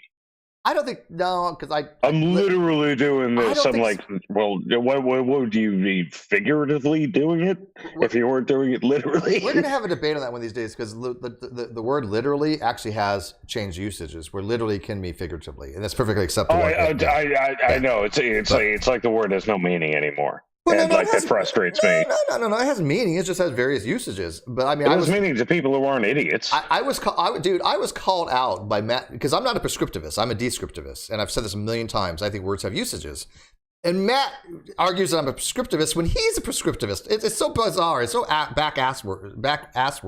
Because Matt Dillahunty said that he mocked me for using the term literally as being figuratively, which is a prescriptivist thing to do. Because it can mean either nowadays. It's perfectly fine that the word literally can mean figuratively or actually literally. That's how it's used. Matter of fact, I guess it kind of bugs my OCD. No, and I get it. When I say literally, I mean, and I get it. And you could definition. You could use it that way, like the Webster's definition of literally. But I understand that, like in the cultural. Well, but these dictionaries don't tell you. It's kind of changed. They don't tell you how to. They don't define a word. It must be used this way. This doesn't tell you how it's used, right? But like the word dude, over a period of time, dude has now become unisex, right? There used to be dudette, but that kind of fell by the wayside. So now dude is unisex. A guy or girl can be dude. So words just have usages. Jimmy Russell $5 says God did do it. Probably not, Jamie. But yeah, I'm not even lying. God told me that she's telling the truth or something. All right, so yeah, Jesus, baby Jesus knows.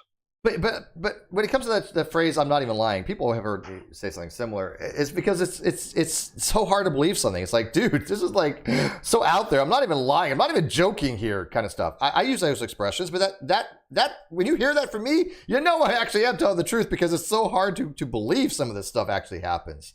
You know. But thank you for that, Jamie Russell. Plaintiff's interrogatory number 3 focused specifically on Miss Paulson's claimed conversation with this anonymous Chrisley Knows Best crew member. It requested that she identify any member of the Chrisley Knows Best television production crew with whom you have communicated, including nature, substance, and date of communication. That's perfectly allowable in the discovery. Why? Because it's relevant to the case. Right? This is her defense saying, I have communicated with somebody who has backed up this story, which, by the way, just by that statement, doesn't seem to back up anything. This is just supposedly somebody calling up, claiming to be a member of the crew, anonymously saying, hey, look, I believe her. So what? This is not somebody calling up and say, hi, I have evidence that this is the case, and I'll give it to you. No, this is somebody says I believe them. So what? That's not evidence of anything. Wait, so since we can just say anything without evidence, can we say that person might have been Taliban? There's no evidence that they aren't. Again, being anonymous, the fact that she didn't get the information from this person, again, I will tell you right now, I am absolutely convinced this conversation never happened. And if it did happen, then I will apologize. I'm on no side of this argument. Right? And that's fine. Like, this is between adults. But here's the thing: it's from personal experience with me, right? It's from personal experience with me that I've seen her do this to other people. She did it to myself, so I know what she's capable of. And so I don't give her the benefit of the doubt that she actually talked to somebody. I need to have evidence that she talked to somebody, and she's not even providing evidence that she actually talked to somebody. I mean, she could provide a phone record, you know, to say, look, this person called me at the specific date. Or something. I mean, she just has no evidence that she talked to anybody. Well, you can do that privately through the courts. You don't have to like post it on fucking. Of course, right, and that's why they want this meeting. They want this informal meeting where they can say, okay, give us some information on who you talked to. What's the evidence of this? Plaintiff made this request because he alleges that Ms. Paulson fabricated this call to bolster the credibility of her false allegations and boost her perceived reputation as a person with inside knowledge. I believe that. That's completely plausible to me. Actually, it's more than plausible. I think it's pro forma with her to me. That's what I believe. I believe that this is what she has done. She's made false allegations against me. She made them against Tina. She made them against Iron. So why wouldn't it make sense that she's made them against Todd? Right? Maria Nova says you can't vet info on a source if you don't know who they talk to. Exactly. Well, this is why journalists know hearsay, and they know that they can't print stuff without vetting somebody, without having reasons. If they say, look, I have a verified source, and this source has said this, that's a far cry than saying, hey, somebody just called me up that I don't know who the hell are, and they told me this. You don't want to put that information out there because now you're being liable, right? You don't want that liability. Now, I'm not a journalist. I've never claimed to be a journalist. I don't want to be a journalist. But journalists who are ethical journalists recognize this stuff, that say, look, we have to vet these people that give us information. I've contacted people before. I've contacted journalists. I've talked to people. They vet who I am. They've looked into my stories. They've looked at my stuff. And they have no choice but to do proper due diligence. And I would expect them to. They wouldn't be doing their responsibility if they didn't. I've had journalists that I've talked to a little while that wants to do a story on me, and they're collecting all the information, and they've already know that I'm legit. They already know my story's, out there, and I have evidence for it, right? Doesn't mean that the journalist has to agree with me or anything like that, right? That's not the point. The journalist has to make sure that the information that they're putting out is from something that is a reliable source that has, sufficient evidence to warrant putting out there, right? And so that doesn't mean that they have to believe them. It's just, okay, well, this person says this and this is their evidence for it. Okay. So is someone on the outside, to quote you, I'm going to be honest with you. I'm not even lying, dude. Do you think that, like, people who do this to you, like, get to you, and they know that you're, like, someone who's a little more vulnerable to, like, getting upset by this stuff? Me? Yeah. No, if they knew me at all, they would know how little that bothers me. What the only thing that's bothered me in all of the shit that's ever really been on YouTube is the fact they go after people that I loved and I cared about. That people and my family, they know that does. You can't fake that shit. You cannot fake real feelings when you're like, fuck these people, what they're doing to me. And so that has affected me. And false allegations of sexual harassment to me was the most egregious. Because that's a pretty bad thing. I take that very personally. Yes. I know, like a prominent. Yeah, and so all the other bullshit, whatever. These people are just sycophants, and I don't give a flying fuck. But those things, they're a little more effective, and so that's why they harp on those things. That's why they want to get people to believe that, oh, Katie's telling the truth. Steve harassed her, blah blah blah. I'm like, but everybody who's ever asked her for evidence of it come up with bumpkiss. That's what's happening here. They're asking her for evidence, and they're getting bumpkiss, right? Because there's no evidence to be had. Big old goose egg. Big old goose egg. So this is a pattern, and I think that this vexatious pattern that she has is going to come to the forefront. I think that in some court case, this is going to be shown that this is a established pattern with her, especially with the Robert Shin court case, because he's already thrown that out there that, hey, this has happened another time. There's other evidence that she's done this to other people. She's a quote self-professed internet troll. I think that what he has described her as, right? You haven't read that yet, but my audience they remember that. Is this person who's a self-professed sociopath too? She's not self-professed, but I absolutely believe that she's a full-on psychopath. I used to believe she's a sociopath. I moved into psychopath. But this again, my personal belief. I'm not a. If we're talking about the same person, I think she actually did publicly call herself that. No, she said she was a narcissist. Katie Joy said she was a narcissist before in one of her mommy blogs, but I don't think she ever admitted that she was a sociopath. Oh, I don't think we're talking about the same person. Oh, okay. I don't know any of these people. I don't think. Oh, I'm talking about Katie Joy, the one I'm suing. I don't know who that is really.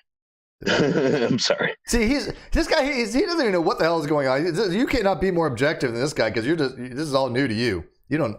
You're just. Well, you've called in the show before, and you're on my Facebook. Yeah.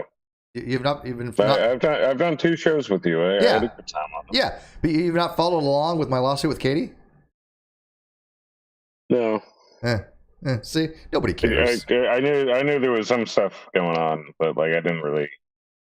I'm not really in those communities. Yeah, no, I don't blame you. A lot of it involves other channels that I don't want to be involved with at all. No, I do not blame you. And so Mia Nova says, does this mean we can claim we got calls from Katie Joy's neighbor or family member and they told us all Katie's secrets and we can just say we believe them? And they didn't tell us their name. You know what? Maybe actually on that. And the reason for that is we're not journalists. We don't have to have the same protection. We don't have to be as diligent as an actual journalist has to be. And then people can believe us or not believe us. But I think that when you do that, you do have an onus to put out more information or at least have a decent enough reputation to be able to say something like that. There are certain people that I think have very significantly good reputations. That if I think that like Emily Baker said, hey, look, a family member from Katie called her, blah, blah, blah, I would believe her face value. Because there'd be a known incentive for Emily Baker to lie about that, right? It would make no sense for her to ruin her entire reputation by lying about that. So I'm going to give somebody like that a more benefit of the doubt, right? But, if somebody else I know says, hey, or even in private, they told me, hey, Steve, I talked to one of Katie's neighbors or something like that. Yeah, okay, whatever. If the neighbor called him, I'm probably going to believe them. But you can't just go out and say, look, this neighbor told me this, and therefore this is the truth, right? I'm sorry, my mic is messed up. One sec. You can't jiggle that wire. Yeah, sorry about that. You can't just go out there and say, look, this person called me up and I believe them. It's different from, this person called me up. And this is a fact kind of stuff. But again, you got to be real careful. I've even told people, look, I've heard things. I'm very, hesitant when it comes to a source because I get told things from a lot of different people. And so I have to have some vagueness there only because I don't want to release information that people have asked me not to release. Right. And that's nothing dishonest. That's nothing deceptive. That's ethical. right? That's just saying, look, I've heard rumors, I've heard this, I think this. That's perfectly fine. But if I say, hey, look, Kimomaki called me and he told me this, this, and this, and Kimomaki's like, dude, man, that was supposed to be in private. Yeah, I'm gonna look like an asshole, right? But that's what she does. She has named every source that she's ever had. Basically, anybody who's told her something, she has thrown under the bus. But she will not throw this person under the bus. Bullshit. I throw the bullshit flag on that. Right? How is it she has named all these other people have told her things? She's released DMs, which I don't do. But she will not release the name of the person that called her. Come on. That's ridiculous. I don't like false accusations. And so like when COVID hit and I couldn't do stand-up comedy anymore because all the clubs shut down. I thought you were going to do stand-up comedy because you're not that funny. Oh, done. Shut up. You piece of shit. I'm an asshole. But yeah, so I got introduced to YouTube, and I was like, oh, there's a place where I can go to make my poop jokes, whatever. And I got to know a YouTuber, and they convinced me that John Crawley, Pimp Monk, was a rapist, or they tried to convince me. I didn't believe it. And it's like snap your fingers. It's that easy. That would require a hell of a lot of evidence. People are still calling him a rapist. I know he's not. Yeah, Pimp. So it's like that easy to just make accusations about anybody. Yeah, and I know a little about that. And Pimp's humor is not exactly my humor, but I would never think for a second he would do anything like that. He's not a bad guy. Yeah, and so he doesn't really talk to me anymore. But he's not a bad guy, and I'll always defend him. He's not a sexual. He's like a victim of sexual assault. Right. I know that. That's so offensive to offend. It's to but people put that went on out his way to somebody. harm him, right? And so these are allegations are very simple to lay against people, but very difficult to have any evidence for, especially when these incidents didn't happen. I don't think for a second. That he did any of that stuff. So they need to provide evidence for that. So but all people have to do is just throw it out there. I know he didn't. Yeah. Because I talked to the person that was the alleged victim. Yeah, but to the people smearing him, it doesn't matter, right? They're not there to be fact finding, right? The people that have believed for some reason that I sexually harassed Katie, they're not there for a fact finding mission. They don't give a shit about that. It doesn't matter. Katie could come out and say it was complete bullshit, and they would still be like, "Oh well." They want the sacrificial. Well, they just want to be trolls. These are just people that want to harm, right? So to them, facts do not matter. Yeah, it's Schadenfreude. Schadenfreude. Yeah, they enjoy that, right? And so I've gotten into some arguments with my friends of mine about them being part of lolcow communities because I'm like, this is Schadenfreude. You're literally getting pleasure from other people's pain. It's more than that. With Von Helton, Shanny for Christ. They all enjoy that stuff. Jared Genesis. Brett It's Keane. do you think you're making these people's lives any better by doing this to them? It hurts you. I agree. Inside. I think you may not feel it. Unless it's someone like Nick Fuentes, I totally agree with people fucking with him. Yeah, he's a fucking shit. Nazi. Yeah, and I would twist his fucking head off his shoulders. There's really in Minecraft. There's really in Minecraft. There's really nothing that people could. That guy's a real piece of work, dude. He's Goebbels. He would do the worst things. He is a horrible human being. Yeah. Matter of fact, but I mean, a lot of those people, I don't agree with fucking with those lolcows. I think it's a waste of time. I think I don't deal with them. That's why. And I think it's for selfish reasons. I think it's harmful to you as a content creator. Well, I think it's harmful to focus on stuff like that. I think it's harmful for themselves. What is it? That one guy, Menace to Sobriety, fucking for 2 years has tweeted every day about me from supposedly. I didn't even know he was still out there. I mean, somebody had actually just mentioned it to me the other day. I guess, seriously, I'm not even joking here. I guess I could say he has literally done like dozens of tweets about me like every single day for like 2 years. 10,000 fucking tweets or some shit like that. It's ridiculous. I'm not even lying here. We gotta find this guy some new hobbies. It is like he has dedicated his life to me, and I don't even know who the fuck he is. I don't know his name. I don't give a shit about him. I don't listen to him. I don't follow him. I've never even spoken to the guy, but he has literally dedicated his life to me. That's pretty. I mean, of all the people on the internet, right? You have Nick Fuentes on the fucking internet. And yet this guy has dedicated his life to me because he has this bizarre delusional interpretation of reality that's completely incongruent with the facts. He can't get shit right. He's just an idiot. I'm not going to underplay it, by the way. Nick Fuentes is actually dangerous. I agree. No, I agree. I agree. Because of his influence. I think that's why there should be a little more... These people are way more dangerous than you think they are. No, they caused a fucking insurrection. I don't think that the FBI is investigating militia groups all across the country that are inspired by shit like this, that are going to cause domestic terrorism events. I'm not underestimating them. I think they are dangerous. I really do. I know you aren't, but a lot of people are.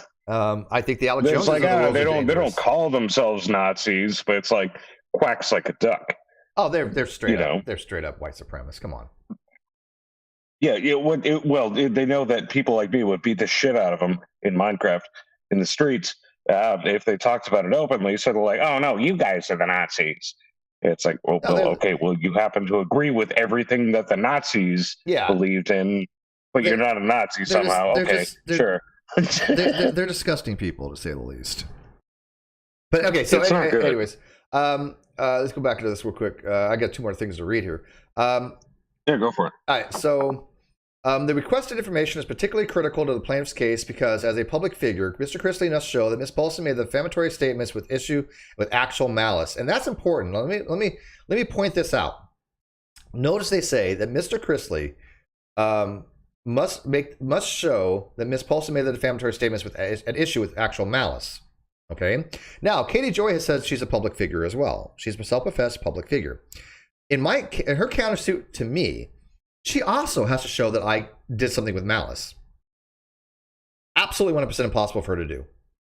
There's no possible way. One, I have no malice for what she's suing me for.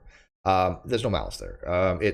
One of the things she accused me of is completely false and fabricated, and she has no evidence of. 0. So there can't be any malicious thing that I didn't do, right? I mean, if I didn't do something, there can be no malicious intent. It just follows by implicature. The second, I have permission from my lawyer, which means there's clearly no malice.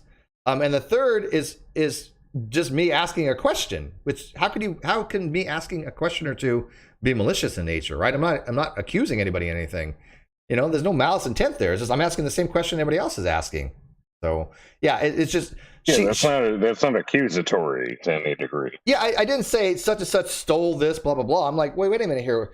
Hey, why do you have your own PayPal attached to a Ronald McDonald's Clearinghouse fundraiser that you're doing that you didn't get approved with from the Ronald McDonald's charity house? That's what it is. They need to approve all these fundraisers themselves. You didn't get approval for it, and it goes to your PayPal. I'm questioning this a little bit, right? So, yeah. So again, that malice is a very high standard. She can't even meet the basic minimum qualifications, right? So malice is like even further up. I can show that she committed her statements against me with malice. It's just completely the case. It's with malice because she had actually said things that could not be possibly true, knowing that they could not be possibly true. So, because it didn't happen. The circumstances of Ms. Paulson's supposed call with a Chrisley Knows Best crew member goes directly to her actual malice because a statement have been made with actual malice if it is fabricated by the defendant and is the product of her imagination, is based wholly upon unverified anonymous telephone call. Exactly. It is actual malice if you fabricated saying somebody called me, blah, blah, blah, and that did not happen. That is malicious. Just like saying we were in a room together when I sexually harassed her is malice because she's fabricated that event because that event never happened. One, it never happened anywhere, in a room or otherwise. But by saying it was in a room, that even makes it more egregious because I've never been in the same state with this person. But even if she... Yeah, that goes back to the thing that I mentioned with John Crawley, where it's like, well, They were in the room with somebody, but like, how do you know what happened? Were you there? Well, yeah, but if somebody has fabricated It'd it be kind of completely, creepy if you were there. if you fabricate something out of your imagination to try to bolster, some kind of story, that's actual malice. This is why most people recognize this kind of implicitly. They kind of understand these concepts, like right? You want something really bad to happen to them for something they didn't do. Well, like that's the easiest way to describe it. Yeah, but it's more. Look, let's say I have a story that I'm talking about or something like that, and I say, look, in order to give the story its credence, I have this person who called me to give me evidence or told me about this, blah blah, and that never happened. That's actual malice if it's detrimental to somebody, right? If I say, I'm just throwing Kimo Maki under the bus out there. Sorry, Kimo, but I say, hey, Kimo Maki, did this, and this illegal activity. And, I had Smiling Wolfette call me up and tell me this and tell me exactly what Kimo Maki did. And that whole conversation with Smiling Wolfette was non-existent. I fabricated that. Then Kimo would have a defamation against me because I not only told a falsity about Kimo that affected him personally or, was per se or per quad. Either way, let's say it was defamational. I made up a story to bolster that. That's malice. And by the way, you don't have to prove malice in defamation. You only have to prove malice when they're a public figure, which Kimo Maki is not. But do you guys see what I'm talking about? You see the point here? That this is why this is so critical to this case, because she has said falsities, and then he can prove there was malice because if she had fabricated this narrative that she talked to somebody from the show, that's malicious. I mean, he can get millions from that. He can get, I believe completely that he'll get 6 figures or 7 figures out of this case. He can get over a million. I won't talk about my relation to her because I'm sure you've already heard about it. To Katie? You didn't know Katie. I don't need to know anybody's names, but okay. I assume we're talking about the same person.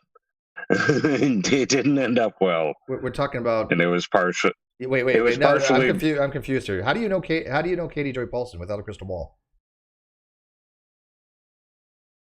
I don't think I do. It might be a completely different. I think you're thinking about something completely different, dude. Okay. Yeah, we're talking about Katie Joy Paulson, who's without a crystal ball. I don't really know. She used to be. She's been on the Non Sequitur show. I honestly, I've never followed your stuff. Which you've been on the show twice. We've been on my channel twice. I only listen to myself because I'm a narcissist. Do you remember the Smoking Nun? Smoking Nun. No, I don't. Okay, well, you need to catch up. By the way, he's been on the channel twice, and it's from my Facebook, but he doesn't, I guess, follow a lot of this shit because I don't think you know Kate. I think I know who you're talking about, and we're not talking about the same person right now. The person you're thinking about, I have not referenced at all. I'm not mentioning it. Okay. Don't worry. Yeah, I'm not a dickhead. You're thinking about something completely different, my friend. Okay. Okay. All right. So, the circumstances of Miss Paulson supposedly called with the Chris Knows Best crew number go direct. Okay, blah blah. And then it shows only if the publisher's allegations are so inherently improbable that only a reckless man would have put them in circulation, and it cites it. Now, this is a reckless man standard, I guess. That look, somebody would have to be reckless to say that they had a conversation with somebody they didn't have. That's just it's reckless. It is completely fabricated. It's with malice, right? Ms. Paulson largely refused to provide the requested information, stating, quote, objection, calls for information protected by the journalist privilege outlined in Minnesota statute, blah, blah, blah. Subject to that objection, defendant never received the name of the person with whom they were in contact. Okay, so you can't have privilege on somebody if you don't know who the fuck they are. You're not protecting anybody's identity if you don't know their identity, which means you didn't do their due diligence to find out anything about this person. You didn't vet them. This is why journalists have to have very stringent rules. This is why their editors go, oh, this is, no, we can't run this. There's nothing enough here. Any editor would have shut this down in a heartbeat. If you work for a magazine and you say, hey, look, this person contact me. I don't know who the hell they are. I don't know anything about them. I don't know their name. But they say, Elon Musk is selling all his stocks on Tesla. They're going to go, no, we can't run with this. What would happen if Forbes did this? What would happen if Forbes ran? Why would they say that? What would happen if Forbes ran with the narrative? Oh, Elon Musk is selling all his shares on Tesla, or doing an IPO, or going public, or I mean, there's been all kinds of things that with Forbes Tesla. Probably has like 60 people that would look into that. Right, exactly. It has to be vetted. Right, it has to be vetted, right? If somebody from Forbes said, "Hey, look, I got a phone call from this person who's anonymous that told me this about Elon Musk," they'd be like, "Okay, let's try to investigate this, find out who this person was. Let's go look into it." But they wouldn't run the story. The editor would be fired. It's like, what are we going to start believing Brett King? It's like, right. It's like stabbed a death note with a dagger. And that's why you can't do this stuff. This is why you can't have the Brett Keens of the world calling up these places. And it's so funny and by the way, do you know how many people have try to call people and get involved in situations? The situation. I can't do the Brett Keens situation very well. With individuals. With individuals, the situation. Somebody when you call these places and you don't have any relevance to the topic, the case, you're I hate to say it, but you're basically a nobody, or you have no evidence. None of them are going to listen to you. Nobody's going to listen to you. They're going to take you as a person who doesn't understand how any of this works, because you can't just call and say, "I'm an anonymous person, this, and this," unless it's a tip that they can go look into, right? If it's a tip. I just saw Osama bin Laden at McDonald's at 28 in Salem, New Hampshire. They can go look into that, right? And then they can He's go still verify. alive. You could you can do an anonymous tip, but they can't run with the story. Oh my God, this is like journalism 101, right? Oh God, Noel, don't even start with the Gabby Potato thing. My coworker has Malice tattooed on his arm. So yeah, the whole I work with all ex-cons. The whole Gabby Petito thing, that's the whole mess into itself. I think that should have just shut her down completely, what she did there. But then again, my opinion. All right, so she never received this person's name that she supposedly talked to. Ms. Paulson's response frustrated Ms. Chrisley's efforts to obtain the discovery necessary to demonstrate that Ms. Paulson did not receive the claimed call from a member of Chrisley Knows Best crew. Yeah, I think this is critical. This is what discovery is about. You have information that we need that will show that this was committed with malice. This is your defense. This is on the table. This is fair game for defense. I mean, for a discovery. And then they say, in particular, it did not include any information concerning the circumstances of the call or substance of the call. In other words, when, where, who, what, why, all that stuff that in basic journalism stuff, when you have a story, you need to tell the who, the what, the where, the when, the why, and how.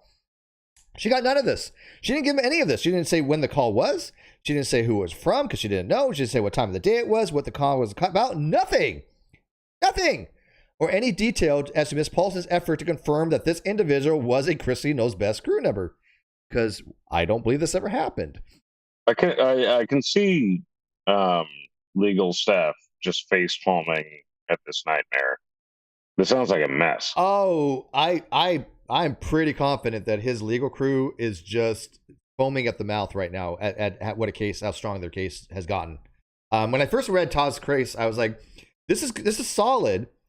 But I was thinking to myself, look, if she has somebody that she didn't talk to, then she has a defense, or she might have a defense. And so I thought the case was maybe a little bit weaker than it was.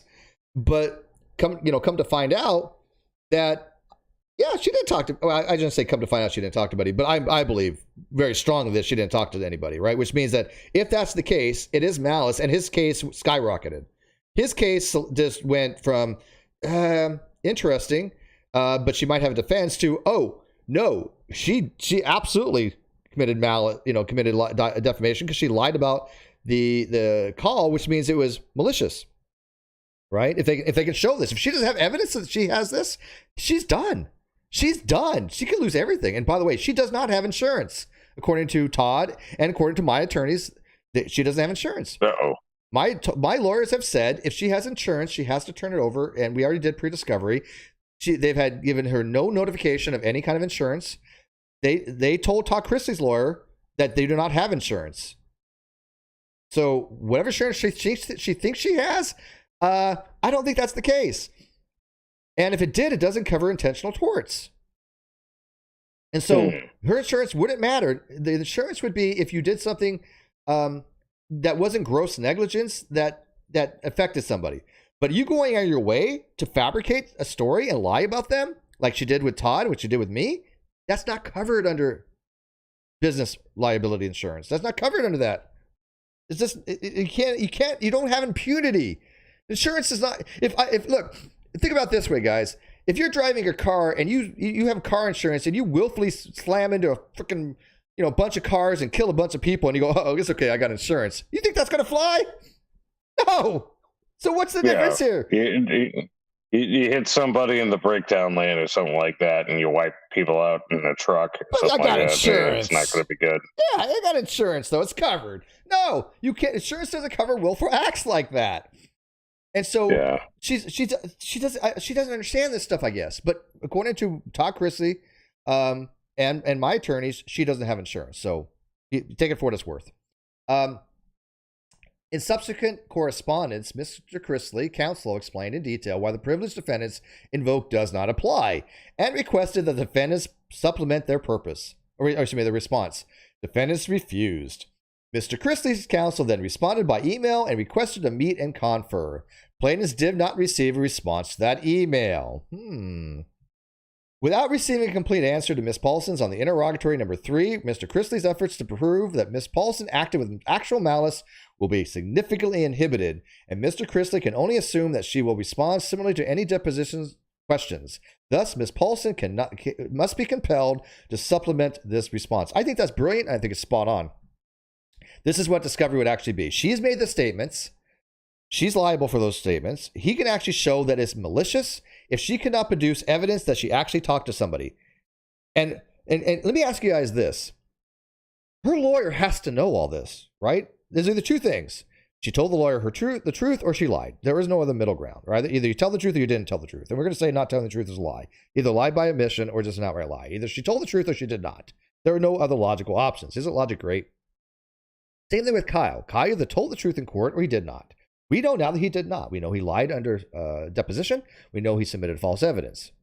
So, and his lawyer withdrew, citing 1.16b, 147, and 10, that he lied to her, basically.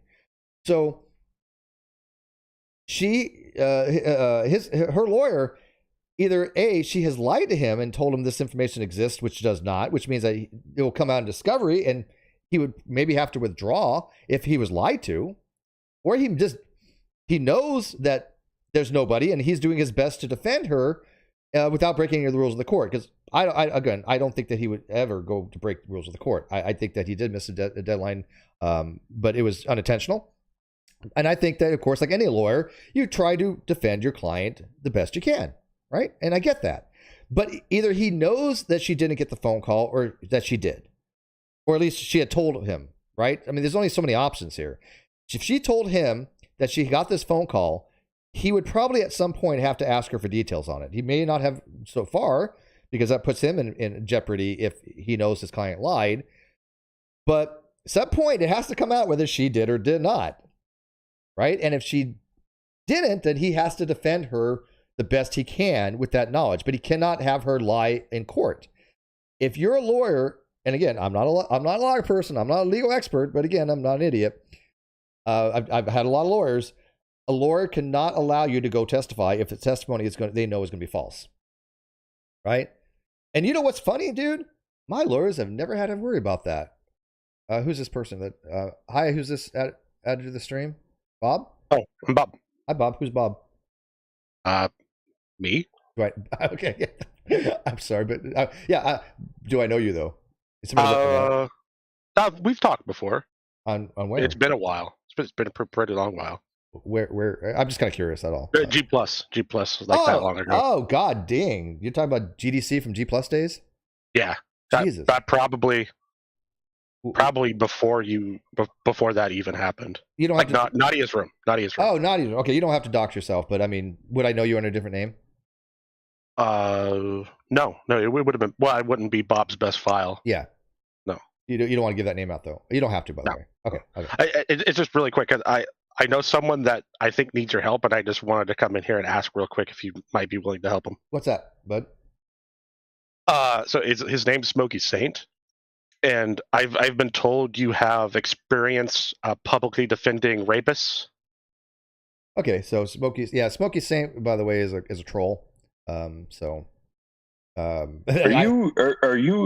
you Norwegian? I'm trying to guess. I already kicked him. Smokey Saint is some troll on the internet that I blocked a while back, and so this is the kind of stuff that they do. And it's to be expected. Okay. Yeah, no, it's a troll. But it's so funny. You know, they're like, oh yeah, Steve defends rapists like that. I've gone on record how much I despise rapists, and I think that is one of the most egregious act that somebody can do. But you know, they as we talked about earlier, Rotfest, you know, they try to stigmatize people, right? And they try to say, "Oh, you're this and this." I'm the one that went after the Catholic Church for moving around these pedophilic priests, right? They were raping kids. I'm the one that went after them for that on my Twitter. I grew up in the state or the city that had the first Catholic church erected. I know a lot about the Catholic Church. I've read the Bible twice. I know more about the Bible than most Christians do. Most of them never read that fucking book. Somebody's like, the second I said his name, I knew he was a troll. Yeah, yeah. And by the way, I missed Nadia's room. Nadia's room actually was pretty. That sounded like a Swedish guy. That's kind of like the accent. Yeah. I'm pretty good with Norwegian accents, or like Scandinavian accents. Excuse me. Yeah, but anyways, okay. Going back to this, but then you guys can see, like I said, there's always going to be some trolls around. It's just the way it is, and they want to slander people, and fuck them. Let's see here. I don't even remember what they said. Oh well, again, they use rape as a weapon, right? They think that I defended some rapists. That it wasn't anything like that. It was I have who I want on my channel when I want for whatever reason I want. And I just had somebody on my channel a couple years ago, and that I have nothing to do with it. I don't give a flying fuck about. But they're trying to make it into some, Steve defends rapists. I had a white supremacist on my channel. I had a black supremacist on my channel. I have all kinds of people on my channel. It doesn't mean I support any of that shit. It's just, I talk about the subjects I want to talk about. So. Like, if we want to talk about guilt by association, everyone would be damned. That's why I don't play this game. So that's why I tell people, look. Yeah, because it's like, I've been friends with people that have gotten me into a lot of trouble. Just because people were like, they say shit. This and that. But it's like, well, they're nice to me.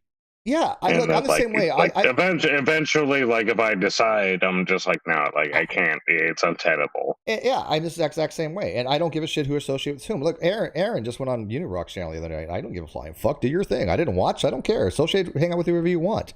Right? But, it shows, though, that there's these people out there that just, like you talked about Schadenfreude, right? But that kind of shit doesn't affect me. They're not trolling me. They're trolling rape victims.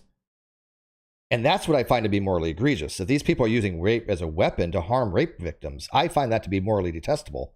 I mean, how much more? When people are affecting victims, it's a little different for me. And that's something that should be taken a little more personally. But anyways, they got enough. They got their 5 seconds in.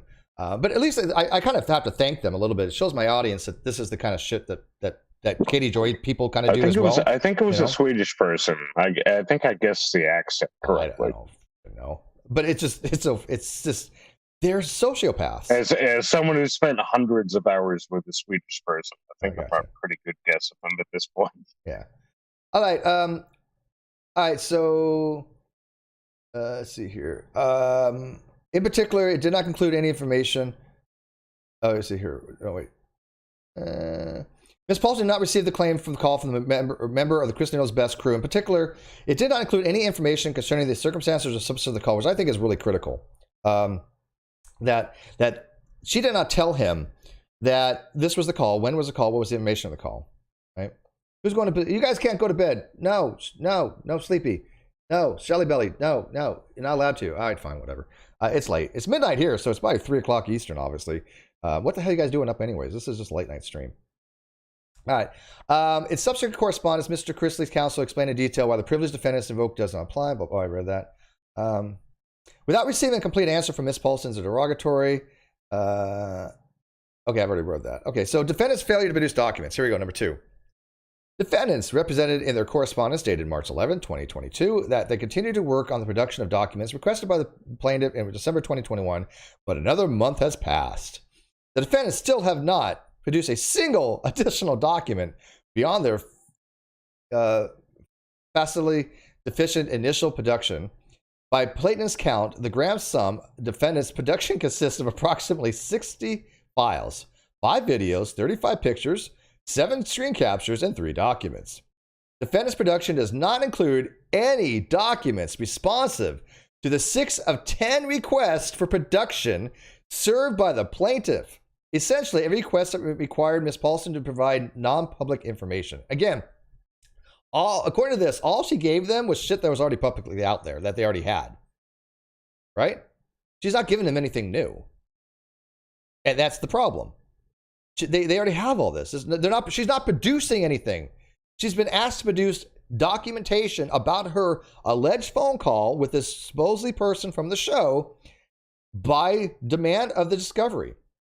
They didn't produce any of this stuff. And so now, Todd Chrisley and his lawyers want to have compelling to do it. And they say, look, here's a motion, but before we have the motion, we want a conference call on this, if we can. And that'd be great if they got that. Because I think I don't know if that falls under sanction, Rule 37, but it sure sounds like that'd be a Rule 37 sanction call, because it's a compelling to have a motion for discovery. But the conference call might be something that is a result of sanctions. I don't know if that's something that's a result of sanctions or just pro forma. I don't know. But it sure seems that be the case. Someone sent a super chat. Man needs to eat. Yeah. I appreciate it. Yes. Become a member. You know what? Better than super chats. Become a member of the channel. Like Mia Nova and all you guys. You get a nice, cool green name. Become a member of the channel. Because even though I'm doing more heavier stuff on the Non Sequitur show and I'm booked for the next 2 months, I'm still doing stuff on this channel. I do stuff like this. I do philosophy. I do all kinds of shit on this channel. So become a member of this channel. Be nice. If you like. Yeah, and sometimes I'll show up to make dick jokes. Oh, that's what they pay for. That's what they want to listen to me. That's why they pay the big bucks. Yes. But I appreciate it. People become a member of the channel. Super chats are great too, by the way. I definitely need to eat. Even though I'm going back to work, it's still... I enjoy this. I do this because I enjoy it, but if I can, get some revenue out of it, that's great as well. Because... I spend a lot of time on this stuff. Okay, that's all. It's so funny when people do super chats and they do membership. I can tell you did a lot of research, and I like. I appreciate you defending your position. I don't like going into things without knowledge. Well, I appreciate you letting me in because I'm like completely on the outside. Yeah. So I just tried to be really honest about my opinions about it. That's fine. No, I will go listen to my music that my friends make fun of me for. Yeah. I appreciate it, man. All right, you have a good one, though. You too, my friend. I hope the rest of the stream goes well. Thank you. But yeah, I think when people, donate to channels and people become members, they're just basically saying, hey, look, we appreciate the content you're doing. That's all it is. Oh, Navy Tech. Oh, that was Navy Text? Oh, that's not surprising. That guy is fucking dumb as shit.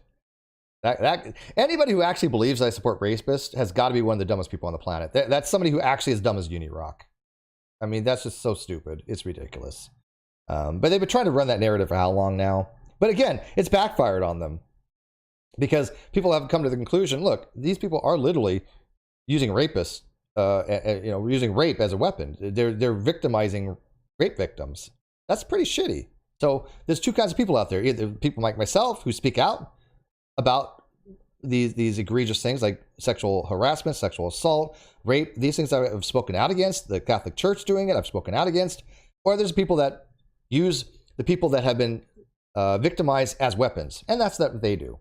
So people see the difference, trust me. And it's come around full circle. Yeah, but he's just an idiot. Okay, so all she's done is basically giving them stuff they already know, right? Oh, I can cover anything I want. Somebody says I can't pursue his lawsuit. I can cover anything I want. My lawyers know I do commentary. They're perfectly fine with it.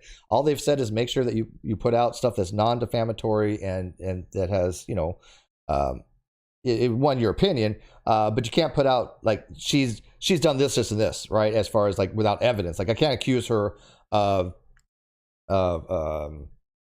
like what she's doing to Todd Chrisley. I can't say, oh well, she's blackmailed something, blah blah blah, and she said this if you don't do this, and I have a sex tape of Steve. If I have a sex tape of her. If I was to say, oh look, I have a sex tape of Katie Joy, blah blah. Those are defamatory things. So I mean, I'm not an idiot. My lawyers know that I have to bring attention to the stuff for my lawsuit. They're aware it's a very specific, different kind of situation than most. And so I have been given guidelines, and so I'm well within the parameters of my guidelines, I assure you.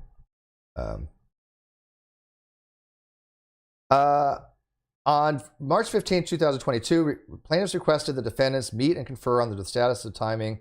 Timing on the defendant's ongoing document production, given that more than halfway through the discovery period contemplated by parties, proposed scheduling order, defendants have produced virtually nothing. In other words, they're getting close to the deadline to the end of the discovery period, and they produced nothing. Everything they produced is public already.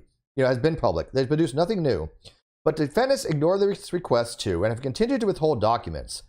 Well, I'm not quite sure about that, right? I'm not positive they're withholding documents. What I'm thinking is they don't have anything else to produce. So I don't know if it's so much as withholding documents. It's just they have nothing else to produce, so they're just going to bullshit them. They're just going to say, oh, look, here, we give you a bunch of stuff that's already public, but we're not going to give you what you want because it doesn't exist. If she didn't talk to anybody, there's nothing to produce, which means they're forcing her hand to admit to the court that she had not talked to anybody. Right? They're forcing. This is a strong arm play, in my opinion. Again, I'm not a lawyer, not giving any kind of legal advice, but to me, this is a strong arm move to say, look, we're compelling you. Either show us what you've got through discovery that you've talked to somebody, or we're going to get you for defamation with malice. That's her options. That's her options. I don't see other options there are. She either produces it, or she has to say, I don't have anything. Now, she's going to run this. She's going to say, well, I don't have to produce it, right? I'm a journalist. I don't have to produce it, which, by the way, it's not going to fly. It's just not going to fly. Absolutely not going to fly, because it goes to his court case. She's already made these statements, and she's already said that she doesn't even know who this person is. They're anonymous. The court's going to say, look, you don't have any kind of confidentiality here. You have no reason to not give this information. You're not under any special privilege. You're not a doctor. You're not a lawyer. Nothing. Even if she was a journalist, it wouldn't hold. It wouldn't hold. So she would have to give this information up. Again, my opinion. So she can run all that she wants, but until the judge says, no, you're not covered under this, you have to give us that information. That point, I think she's going to have to make a decision. Either A, say, I'm not going to give it, in which case she has a contempt charge. I think they'll go for contempt, civil contempt, where she either produces it or she goes to jail. Or two, she has to say that she doesn't have that information, which is going to be vindication to Todd. I think it'd be a vindication to a lot of us, but specifically to Todd, because she will admit that she didn't talk to anybody. Now, again, if she did talk to somebody, I'll tell you what, I'll be the first person out there going, hey, you know what, I was wrong on that. She did talk to somebody, but again, when you're just not honest, it's hard to know when somebody's being honest or not, right? And so, even though I do believe that everybody lies about certain things for certain reasons, and I do want to hope that when they do lie, it's altruistic in nature. They don't do it for their own benefit. They do it to save the feelings of somebody else, right? They're called virtuous lies. And these are not virtuous lies by her. These are lies to harm people, not to hurt, not to help them, right? So, I think that this is going to be the case, that she's going to have to show that she did talk to somebody or admit that she didn't. And if she didn't, it's pretty damning to her. And so I think that this is a brilliant freaking legal move right here, But these are high-priced attorneys here. These are not no joke. These are not your run-of-the-mill. This is the top 200 legal firm in the country, if I'm not mistaken. Top 200. So, based upon the foregoing, Mr. Oh wait, I'm sorry.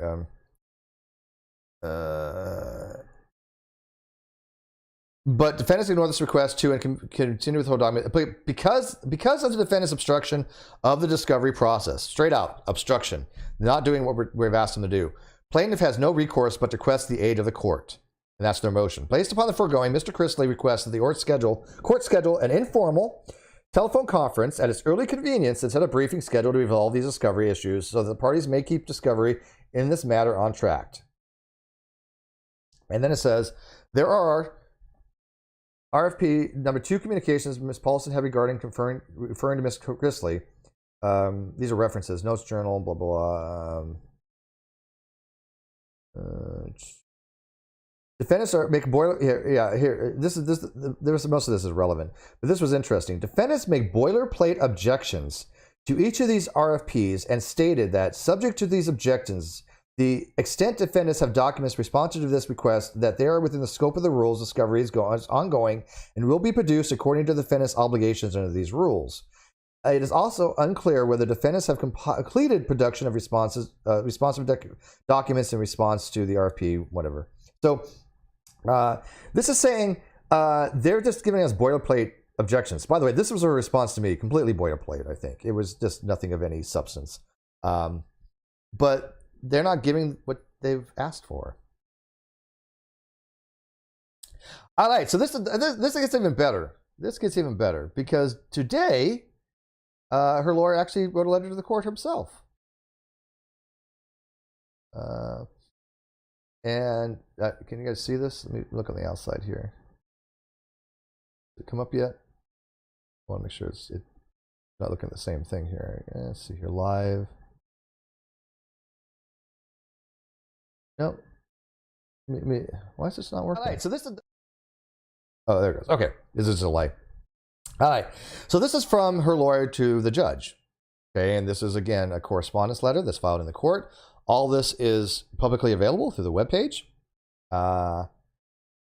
She said, or he says, and I want you guys to really think about this. I mean, I'm sorry, I cannot imagine somebody writing this. I just can't. I just can't. But he says, after being served with plaintiff's summons and complaint in this matter on October 18th, 2021, the defendants in this matter responded with a motion to dismiss under Rule 12 of the Minnesota Rules of Civil Procedure. Initially, the hearing on that motion was scheduled for January and subsequently moved out to April. The motion is currently scheduled to be heard on April 27th, 2 p.m. So I don't think that's changed. This is from today, so there's been nothing rescheduled on that. That's in, what, 2 weeks? You know, what is it, 13 days? 12 days, I guess, now or something? Yeah, 13 days. The plaintiff currently has scheduled a federal criminal trial starting on May 16th, 2022. Okay. Absolutely irrelevant. So what? So what? That is absolutely irrelevant to the tort case. What relevancy does this have?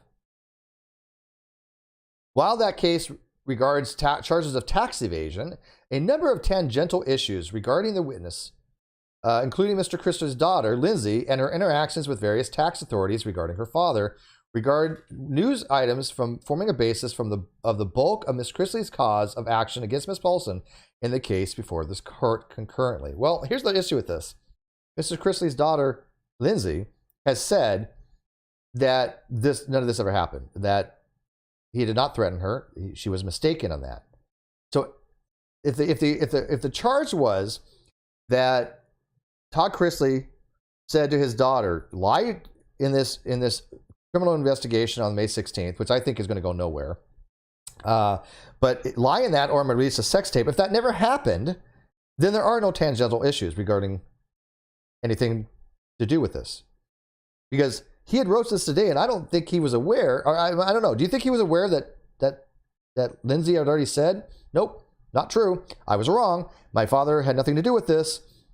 There might have been somebody blackmailing her or pretending they have something that they didn't have and blackmailing. I don't know the full story on that. I have no idea. But there might have been somebody else blackmailing her. But irrelevant. It has nothing to do with her father. This has been, I think, conclusively shown by Lindsay herself that her father had absolutely nothing to do with any kind of blackmail, which just bolsters his case to no end. And so there's nothing to be gained by waiting until May 16th. There's no relevancy because they're asking for something very specific relating to Todd Chrisley's case, especially when he deals with Malice, that she may have fabricated this story by saying she had talked to somebody with the show, Chrisley Knows Best, which apparently may not have happened.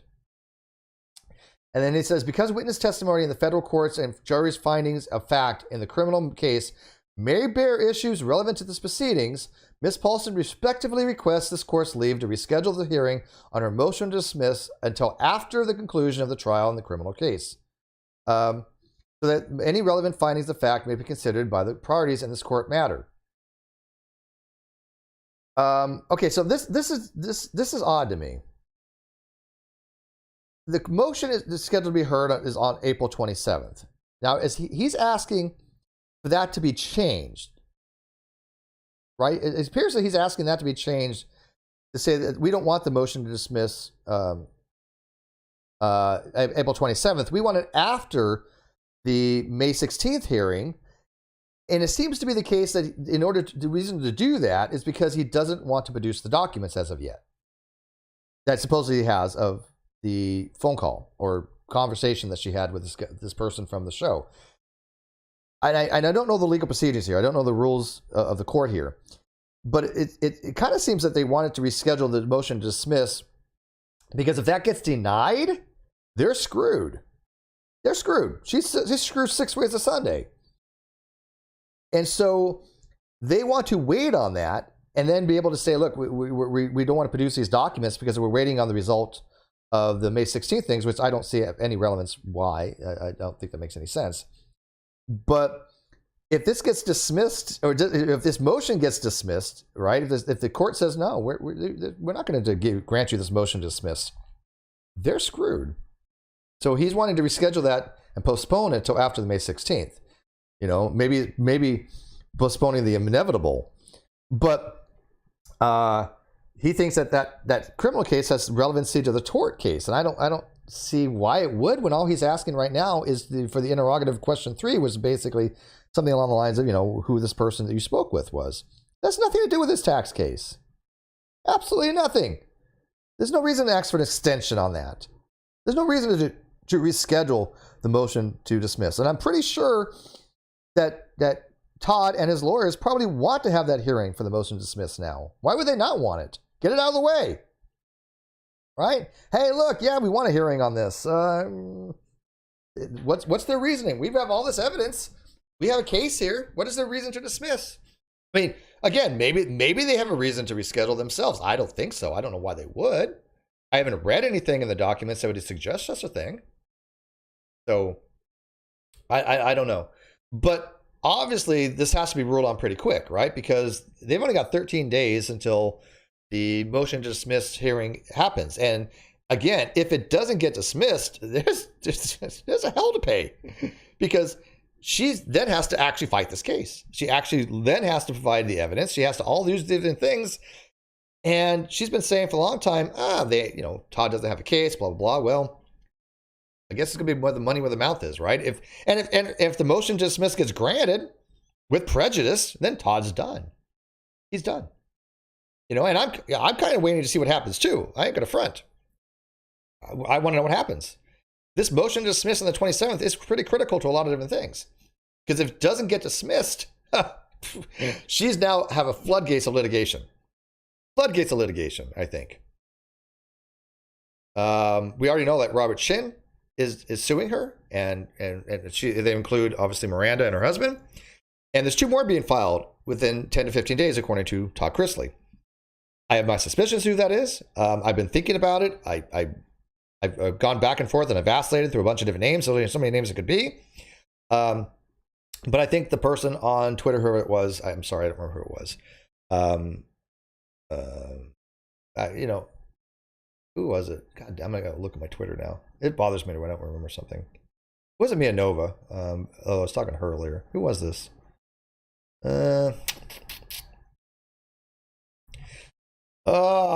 This drives me freaking crazy when I can't think. I wonder who this was, because it's all public, Twitter. Oh, Mikkel. It was Mikkel. Yeah, so Mikkel had suggested that it was Lindsay and Chase, her half brother. And I thought about that. And I'm like, yeah, that actually seems most problematic to me too. Because if she feels that she has been slighted and hurt because of the allegations, she has a case. And her brother would too, because she said her brother was blackmailing her and had bought this tape for $5,000. If that's not true, there's damages there.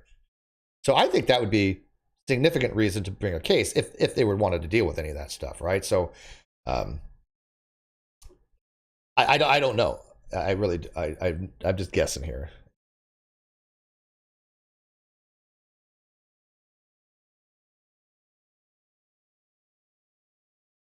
Oh, by the way, Mario, no, I just got your messages. Yeah, I appreciate that. Thank you.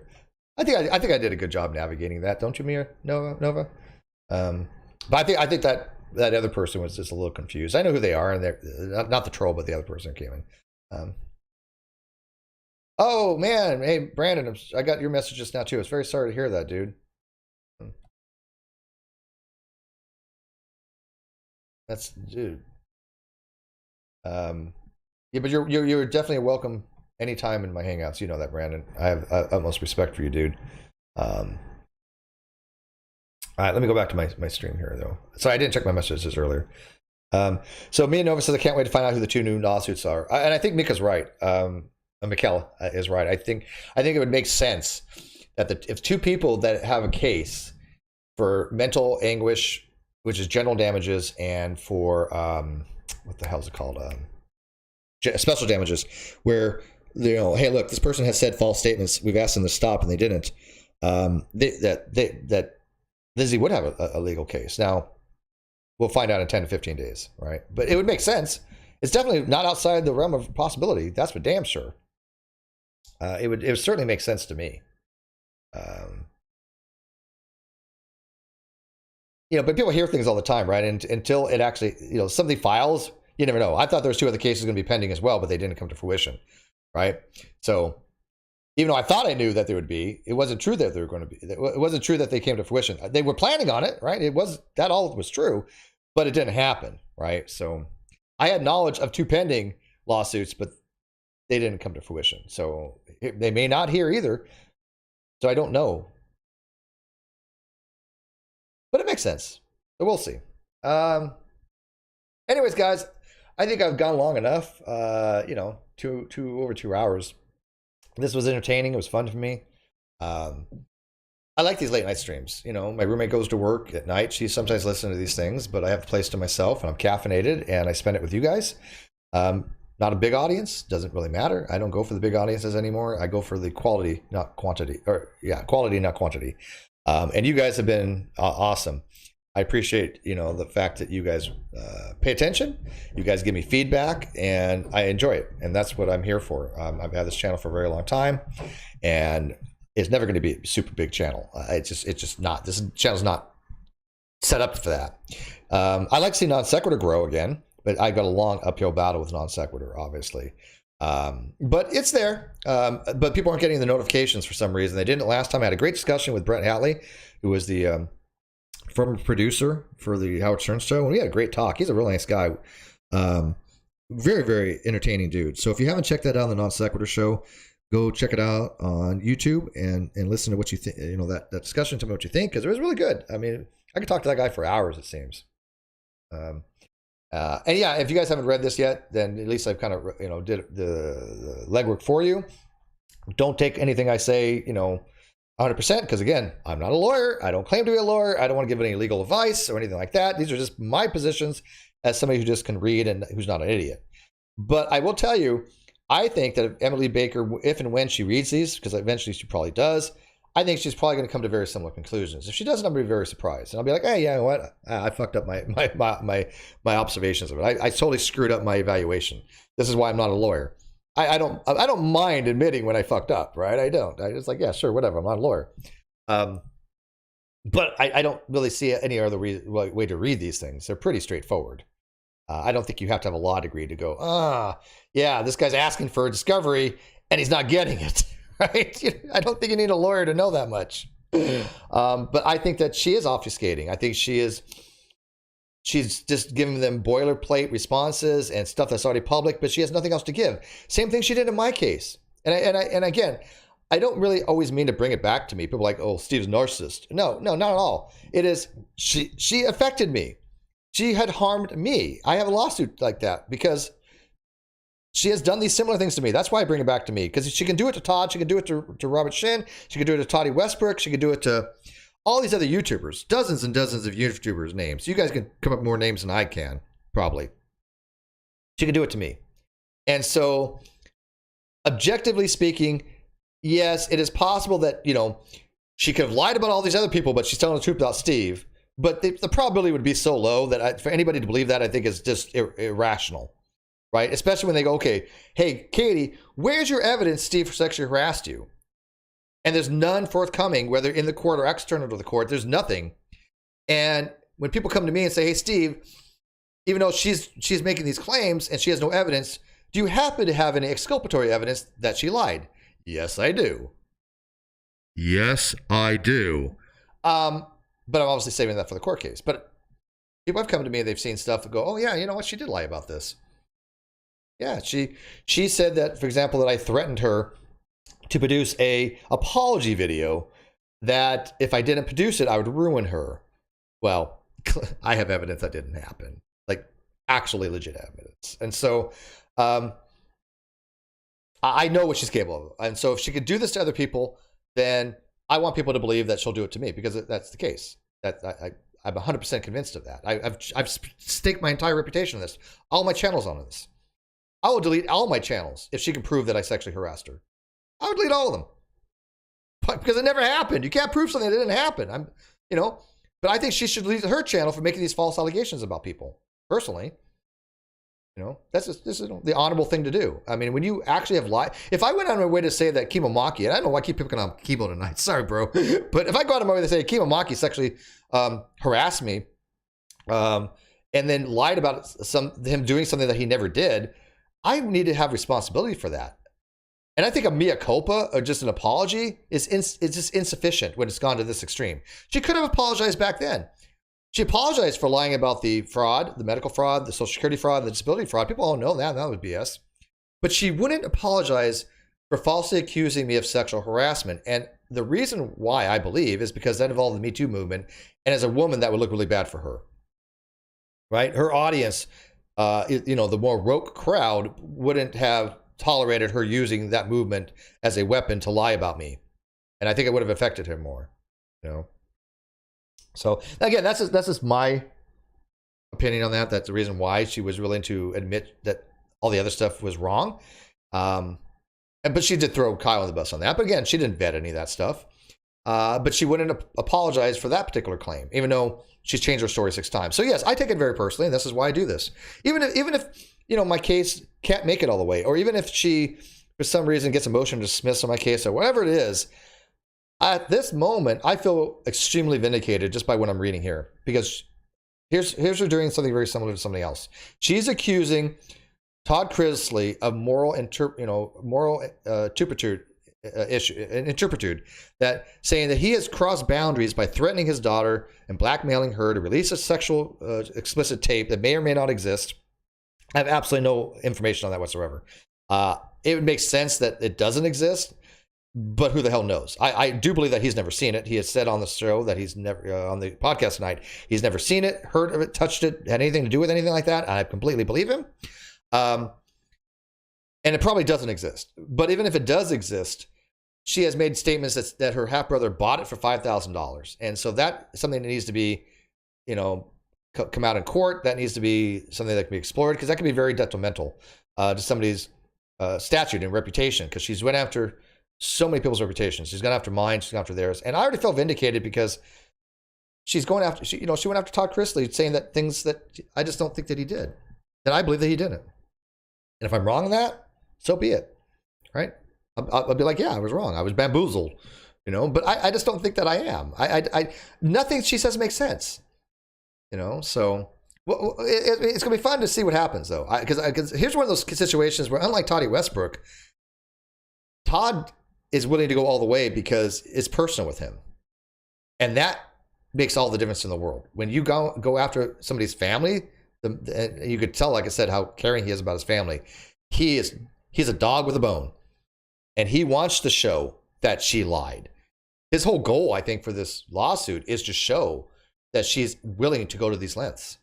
Because if she's willing to go to these lengths with him, she's willing to go to these lengths with other people, like with Robert Shin and with myself and other people. I mean, there's a pattern there. So, anyways, guys, I'm going to wrap this up. I really want to thank you guys again. I enjoy doing these late night things. I miss them. It's been a long time since I've done one this late at night. But what do you guys think? Leave me a comment. Give me some feedback. Like, dislike, share. Become a member. I saw a couple people said that might become a member, and I appreciate that. I do a lot of stuff on this channel. It's kind of a potpourri channel, and I like it that way. I like it that way. I don't want this channel to be like one set thing. So with that, guys, I'll bid you guys good night. I hope you guys sleep well. And my next stream is on the 15th. I have you're gonna love this.